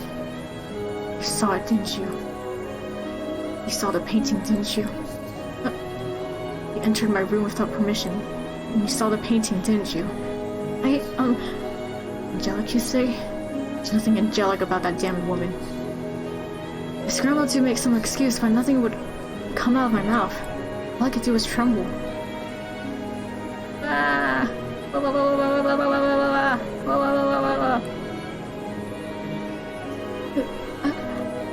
Why did you enter my chambers? Miss... What were you looking for? He looks really beautiful, though. Not gonna lie. Answer me. My mouth couldn't move properly. I couldn't make my voice come out. It was like I wasn't even in my own body anymore. The wisps of air that were drawn into my lungs were expelled as hoarse gasps. My breaths were shallow and rapid. I wasn't healing, but I wasn't getting any air. I was terrified. Terrified. Terrified. Terrified. Terrified. His eyes, his voice, his feelings, the knife he was holding up to me. The terrible past I was chained to. Man's voice. Man's very flesh. Terrified me. What were you trying to find, and what were you planning to do with it? Answer me. Another thing you refuse to tell me then? No, I'm trying. It's coming out of my mouth though. Everything's so bright, and I can't catch my breath. I can't breathe. It's fine though. You don't have to tell me. I have a pretty good idea. An idea? What do you mean? Money is what brought you to Belenge Estate, and it's what brought you to me too. There are countless people who would love to see that house fall, and a noble family fears nothing more than disrepute. You were, I presume, approached by someone scheming the Belenge's downfall. No. And And as it just so happens, the Belenges have a very unfortunate secret, one they are quite desperate to keep under wraps. Me. Someone suspected I might still be alive, so they sent you to dig up information about me. My very existence threatens to tear down our house. Wow, I can't read it. The cursed young son of the Belange family, Michelle, who made a pact with the devil, was supposed to be dead, but it's very much alive. So we talked your way into that house, and into information about me and my present situation, and you meant to trade that information for money. That whoever it was quite put a handsome price on it too. Or maybe the one plotting to ruin the Belange family's you. No, that's not true. Then enlighten me. Please, hear me out. I didn't know anything about you. I wasn't sniffing around or trying to harm you in any way. Wait, did I read that right? Trying to bring you harm in any way. Tell me, if that's not the reason you wormed your way into the Belange estate, and that's not what you're doing here, then tell me what is. Tell me why you came to this mansion. You want me to tell you about that? Wait, that's asking way too much. Tell me. I swear, I haven't done anything to wrong you. I simply wanted to make our life together a little more comfortable, to bring some warmth to this frigid relationship we have. That's the only reason I wanted to find out more about you. Let's assume I'm right then, Giselle. Let's tell him he's wrong. I must tell him I mean him no harm, but I can't say anything. The merchant's daughter became an Abigail in a noble house. Could you come up with a mere obvious lie? Your father's the one who... Wait, how does he know that I'm from the merchant family? You look perplexed. I may be imprisoned in this house, not free to move about as I please, but I have my ways. I know everything. Everything? He knows about that too? Oh yes, I do know. Don't! In your quest for money, don't say it! You slept with my father. In that moment, Michelle plunged his knife into my heart. Carved in my chest with those words, causing me to completely lose control of myself. In panicked frenzy, probably screaming all the way, I knocked the man aside, and ran and ran and ran. I could hear a clap of thunder in the distance. Oh, how I wish the bolt of lightning could come crashing down upon me. Maybe if God burned my tainted flesh with a divine thunderbolt, it would get rid of some of the filth. But the jagged streaks of light cascading across the dark clouds did not strike me, only creating restless grumbles in the sky.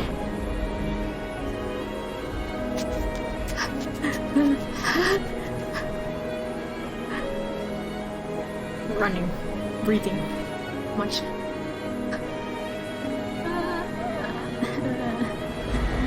Why? I knew that if I fled that mansion, I would likely be causing trouble for my mom and sister, but I was helpless to stop myself. All I could do was run from all that threatened me with no regard for the consequences. Before long, small droplets of rain began falling, which soon grew heavy enough to penetrate the forest canopy and reach the ground where I stood. The downpour drowned out my tears and my cries, because I had rushed from the mansion without even putting on a cloak. Each cold winter droplet stung bitterly against my flesh, but the bite of the rain was like a warm embrace compared to what I'd been through before. Michelle had spoken the truth. As much as I wanted to deny it, to avert my eyes, reality was forever engraved in his body. No, I don't want to think about it, but I had no say in the matter. Get out of my head!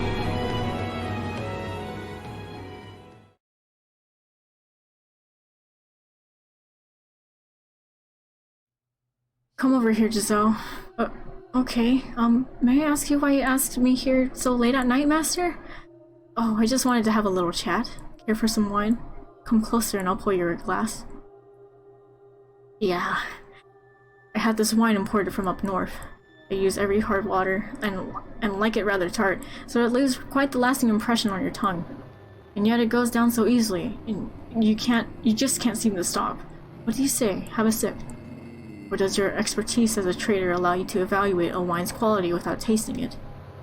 No, but, please, Giselle, don't trample all over my good graces. Very well then. I will have a sip, master, but no more. Have you ever considered growing out your hair? Having long hair made it difficult to do my job. You're not a merchant anymore, though. You deserve to look like the woman you truly are. I have no doubt longer hair would accentuate your natural beauty. It's a gorgeous shade of black, so deep a man could get lost in it for years. It's kind of cringe, this dude. It would contrast the color of your skin fabulously. Highlight your eyes, your cheekbones, your nape, your shoulders, chest. Shut the fuck! Shut the fuck!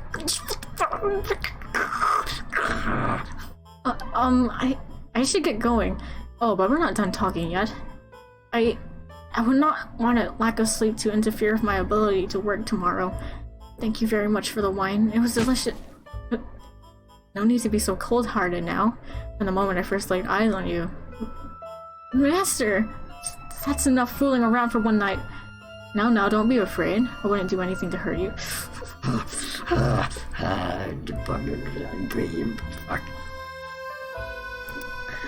I simply want to express my love. Fuck you. Fuck off. Fuck. Yeah, I hate it. Let go of me. I only came here to work, nothing more. The first time I saw you, I thought it would be a tragic waste to leave you to wither away working at some little street-side shop. Stop! You can't tell me you didn't know a merchant girl had no place in a house like this, even as a servant. There's only one reason you would be allowed here. No, I swear, it never even crossed my mind. It would seem you're even more innocent than you look.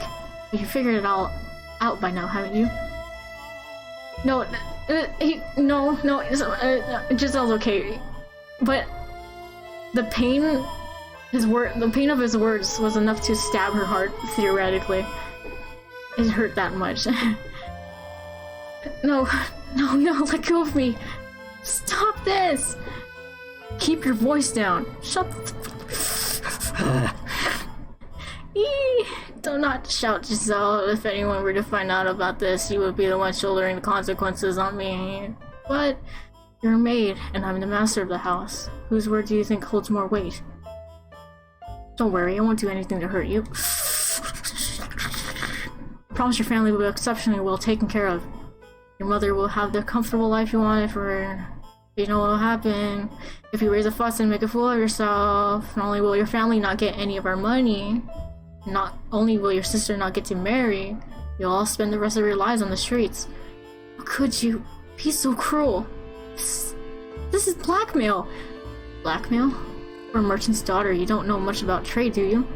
Let me give you a little lesson about market value. The goods you're after, Giselle, are not cheap. Understand? Now let me see that beautiful body. I'm gonna kill you. He was an older man, so I hadn't expected him to be very strong. But I couldn't break free of his grip, and I found myself entirely at his mercy. Beneath the gaudy outfits lay a hungry beast, and I was seeing this creature's true colors for the first time that day. The aging man ran his disgusting, slobbery tongue across my exposed skin.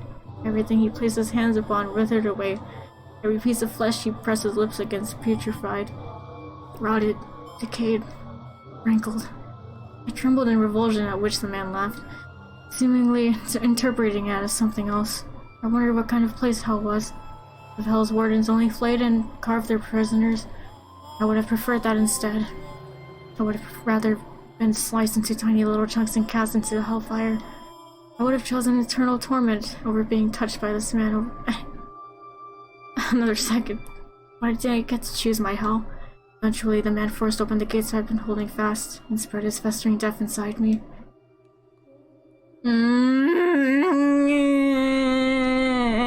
No! Listen to me, Giselle. It isn't for our best interests to keep this between the two of us. If you can do that, I'll continue to do good by you and your family. Oh, don't look at me like that, please. I'm thrilled to have you here in this house, Giselle. She has long since lost her mind after all. It's torture just being in the same room. My sons, they hardly ever come home. But you, Giselle, you give color to my dull life. You make it exciting once again. Going back to your room. I'll be waiting here at the same time next week. I couldn't escape from that man's grasp. Not when he used my family against me. Some weeks, I would just not go to his chambers, my one feeble means of resistance. And when I did that, he would send another Abigail to come find me the next day. I couldn't ignore his summons when he got other people involved. And then, when the two of us were alone, the mask would come off. And he would discipline me for not showing up before taking care of his usual business. On good days, he would leave bruises in inconspicuous places, my abdomen, my inner thighs, and he went as far as carving a word into my skin with a knife. Harlot. That was why I was afraid of knives. That's why she froze up in front of Michelle. That's why I was afraid of men shouting. I wasn't even sure what to regret anymore. I was in far too deep. There was no turning back the clock. I even considered taking my own life on more than one occasion. But every time the thought crossed my mind, happy memories came with it. Back when it was just the three of us girls in the shop. Life may not have been easy, but it was never dull either. I didn't want to end my life at its absolute lowest point. I wanted, if just temporarily, to go back to the way things were back then. That objective was the only thing that allowed me to keep going. When I was in his presence, I tried to convince myself I was merely an object. I had no emotions, so he couldn't hurt me. I was merely a vessel, a construct of flesh and bones. His hands couldn't reach my heart, for it was not connected to my body. Doing that made it a little easier to bear. But the reality was, it was impossible to completely sever my heart from my body. You're Giselle, aren't you? One day the mistress of the estate stopped me in the halls. She had supposedly once been quite beautiful, but now she was only haggard and bony. Her skin dry, her eyes sunken, her hair faded and stripped of its luster, her head down, her cracked lips barely moving as she spoke. Age didn't appear to be the only thing working its merciless magic on her either. There seemed to be something eating away at her from the inside too. Something that could burst at the lightest touch. Yes, I'm Giselle. Is there something I could do for you? The mistress rarely ever left her chambers. I had been told it had been years since she had attended family supper. So what would bring her to come looking for someone like me? What? I wasn't sure I wanted to know the answer. You're having relations with my husband, aren't you? You are, aren't you? Madam. You wretched creature! She was telling the truth. One of my trusty mates caught a glimpse of you through a crack in the door. She saw you with him, you filthy rat. You seduced my husband. You devil! You conniving witch! You don't get it, do you? You don't realize how grievous your sin is, do you? Someone, anyone, restrain this girl! She's a demon! A devil! Tie her up and hand her over to the clergy! No, that won't be enough. A witch! You have to burn her bones, scatter the ashes, or she'll just come back to life! Yes, execute her! Kill this woman, burn the witch! Seize the piece she's stolen from me! Cursed. It's cursed. This house is cursed. Not only has it taken away my daughter, now it's trying to take away my husband. Oh God, please shine thy cleansing light upon this house. I knew it would be a waste of breath trying to talk to her, but she was not of sound mind. There was madness in her eyes. I didn't even have to make a fuss about it. It happened all on its own. There was no way around it, and I should have just done it myself after the first time. I didn't have the energy to argue with her, or to cry, or to shout. Before long, a crowd began to form around me and the sobbing mistress, and in it stood him. I assumed he would just stand back and watch, but much to my surprise, he stepped in, with an embarrassed look on his face, to try to settle his wife down and convince her not to have me executed. Maybe he did have a heart after all. Maybe he just wanted to save face. Regardless, instead of being burned at the stake, it was decided that I would be sent away to some remote forest. One of the previous Belanger family heads had purchased a mansion there long ago, but it had been abandoned because of the stories people told about it. Said a cursed witch dwelled in the house. She had returned to life after being executed, and now skulked about in the darkness. It was a perfect place to banish a sinner. And so, accused of adultery, I was in a carriage on my way out of the capital the next day. I hope my mom and sister are alright. The two of them will believe in me, even if no one else does. The wooden wheels turned, carrying me away to that cursed mansion. Just a silent coachman and a single sullied passenger. Looking out through the window, I could see the city walls slowly fading into the distance behind us. I thought I would ever set foot in this land again. Ever cross the Grand Pond again. It was a saddening reality, and at the same time, I felt a surge of relief. I had finally escaped from that house. I had finally escaped from that man. This sense of freedom slightly lessened the weight of everything else I was feeling.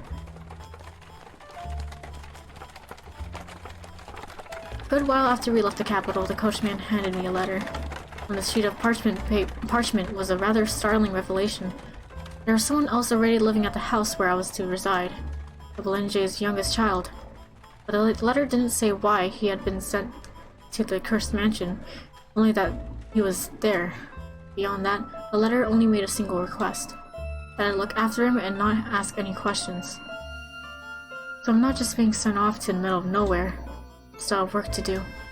I look after whoever's at the mansion, then they'll do the same for my family? I don't have much to say in the matter either way, I suppose. The carriage rattled and shook as it traversed the stony path, and bouncing around inside it, I resolved to take back my life. Peace I had once known, the cheerfulness I had lost. To do so, I would forget, lock away my memories, bury every terrible thing that had happened to me, cast aside those memories, and find my smile once more. I have no idea who I'm going to find there, but they couldn't possibly do anything worse to me. I'll greet them with a smile, and do my best to build up a decent relationship with them. Figured, since both of us had been banished to the same cursed mansion, there would probably be other things we had in common, and so I would forget it all, and get my life back, get my smile back. Yeah, but look at where it got you. And that was everything that led up to me arriving at the mansion. All the wounds I never wanted to open again. I didn't want to think about that. I've been trying so hard to forget about it. I wanted to forget all about it. So why? Why did you have to make me remember? All I did was believe. Believe that we could make things work. How could you? God, I can't take it anymore.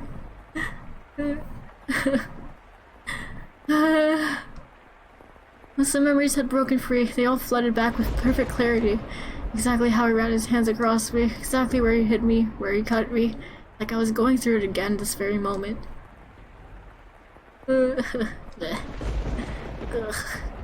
The rain was cooling me down on the outside, but so much nauseating heat had built up in my gut. I vomited all over the ground. Threw up until there was nothing left of bile. And when I had nothing left to expel, the strength evacuated from my knees, and I collapsed. I didn't know if everything was blurry because of the rain, or because my eyes had decided they were done looking at anything. The whole world twisted before me. Shell's no different. My attempts to get close to him, to always keep a smile on, was all a waste. The look in his eyes was terrifying. He didn't believe in anything at all. So he probably wouldn't have believed me.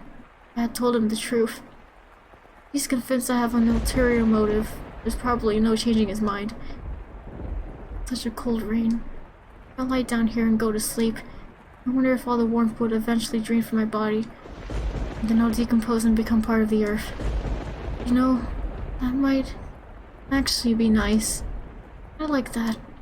I always thought I didn't want to die, that I wanted to go back to the way things were. But Who cares anymore? I did my best after all. That still got me nowhere. Cheerful Giselle. It was all just a farce. And when I'm dead, all my worry for my mom and sister will fade away with me. Oh God. How do you have a place for me on high? I am, after all, an unclean woman. And I've given up on living altogether. But even if I can't get into heaven, that's okay. I want release. Rain pitter-pattered down the leaves overhead, chilling my skin. The cold spread through my flesh and into my bones, my heart and lungs and stomach, freezing me like a block of ice. My consciousness drifted away from me, and the world slipped through my fingers. More than fear, I felt relief.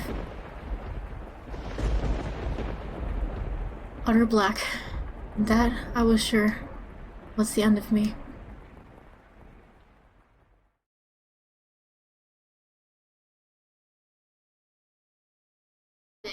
It didn't.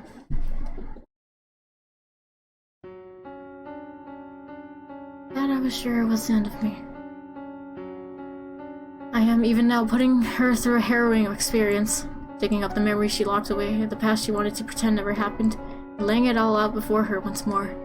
But I must get her back to who she once was, even if it means forcing her to endure this.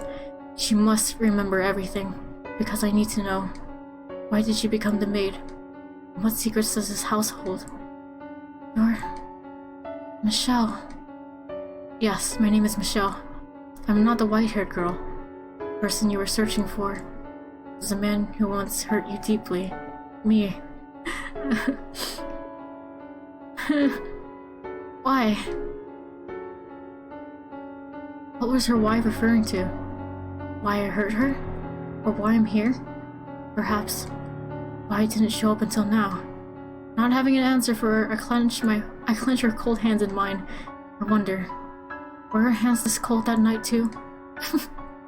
There's still more we need to see though, and it's still too soon for me to apologize. When she's gotten everything back, only then can I. When she's reclaimed herself, that is when I must tell her.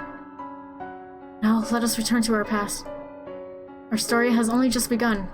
No matter what we thought or what we desired, no matter what we lost or how much pain we suffered, we must not shut this door. Perfect darkness embraces us once more. Oh, that's a good stopping point, but you guys say don't stop. I will not stop. However, it is 12 a.m. There's a lot of pain. A lot of pain in here. I am pain. My whole body is crying. Quote unquote sweating. That's a lot to intake today. So I'll continue tomorrow.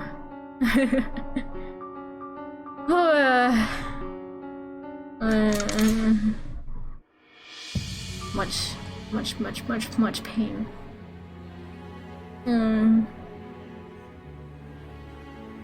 We're getting to the meat and bones of this mansion. I'm glad you are all here to witness. Grind to your cheese towards. Oh, it's too early to cry. Save your tears for the more hurtful moments. Oh, Giselle, she deserves so much love. Ah! Tomorrow it is then. Hello. What? Wait, Hudson, why are you here? I doubt you watched from the beginning. I'm gonna beat you to death. Get up. Get up.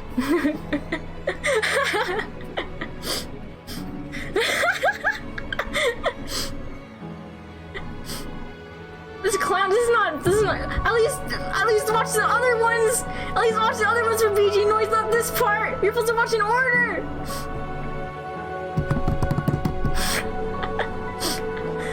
Oh my gosh. Well, I'm just gonna end the stream for now. I'll beat him later. My sadness is anger now. You have torn the balance of the earth, you whore. Oh my gosh. Well, Alright. I'm ending the stream now. Goodbye!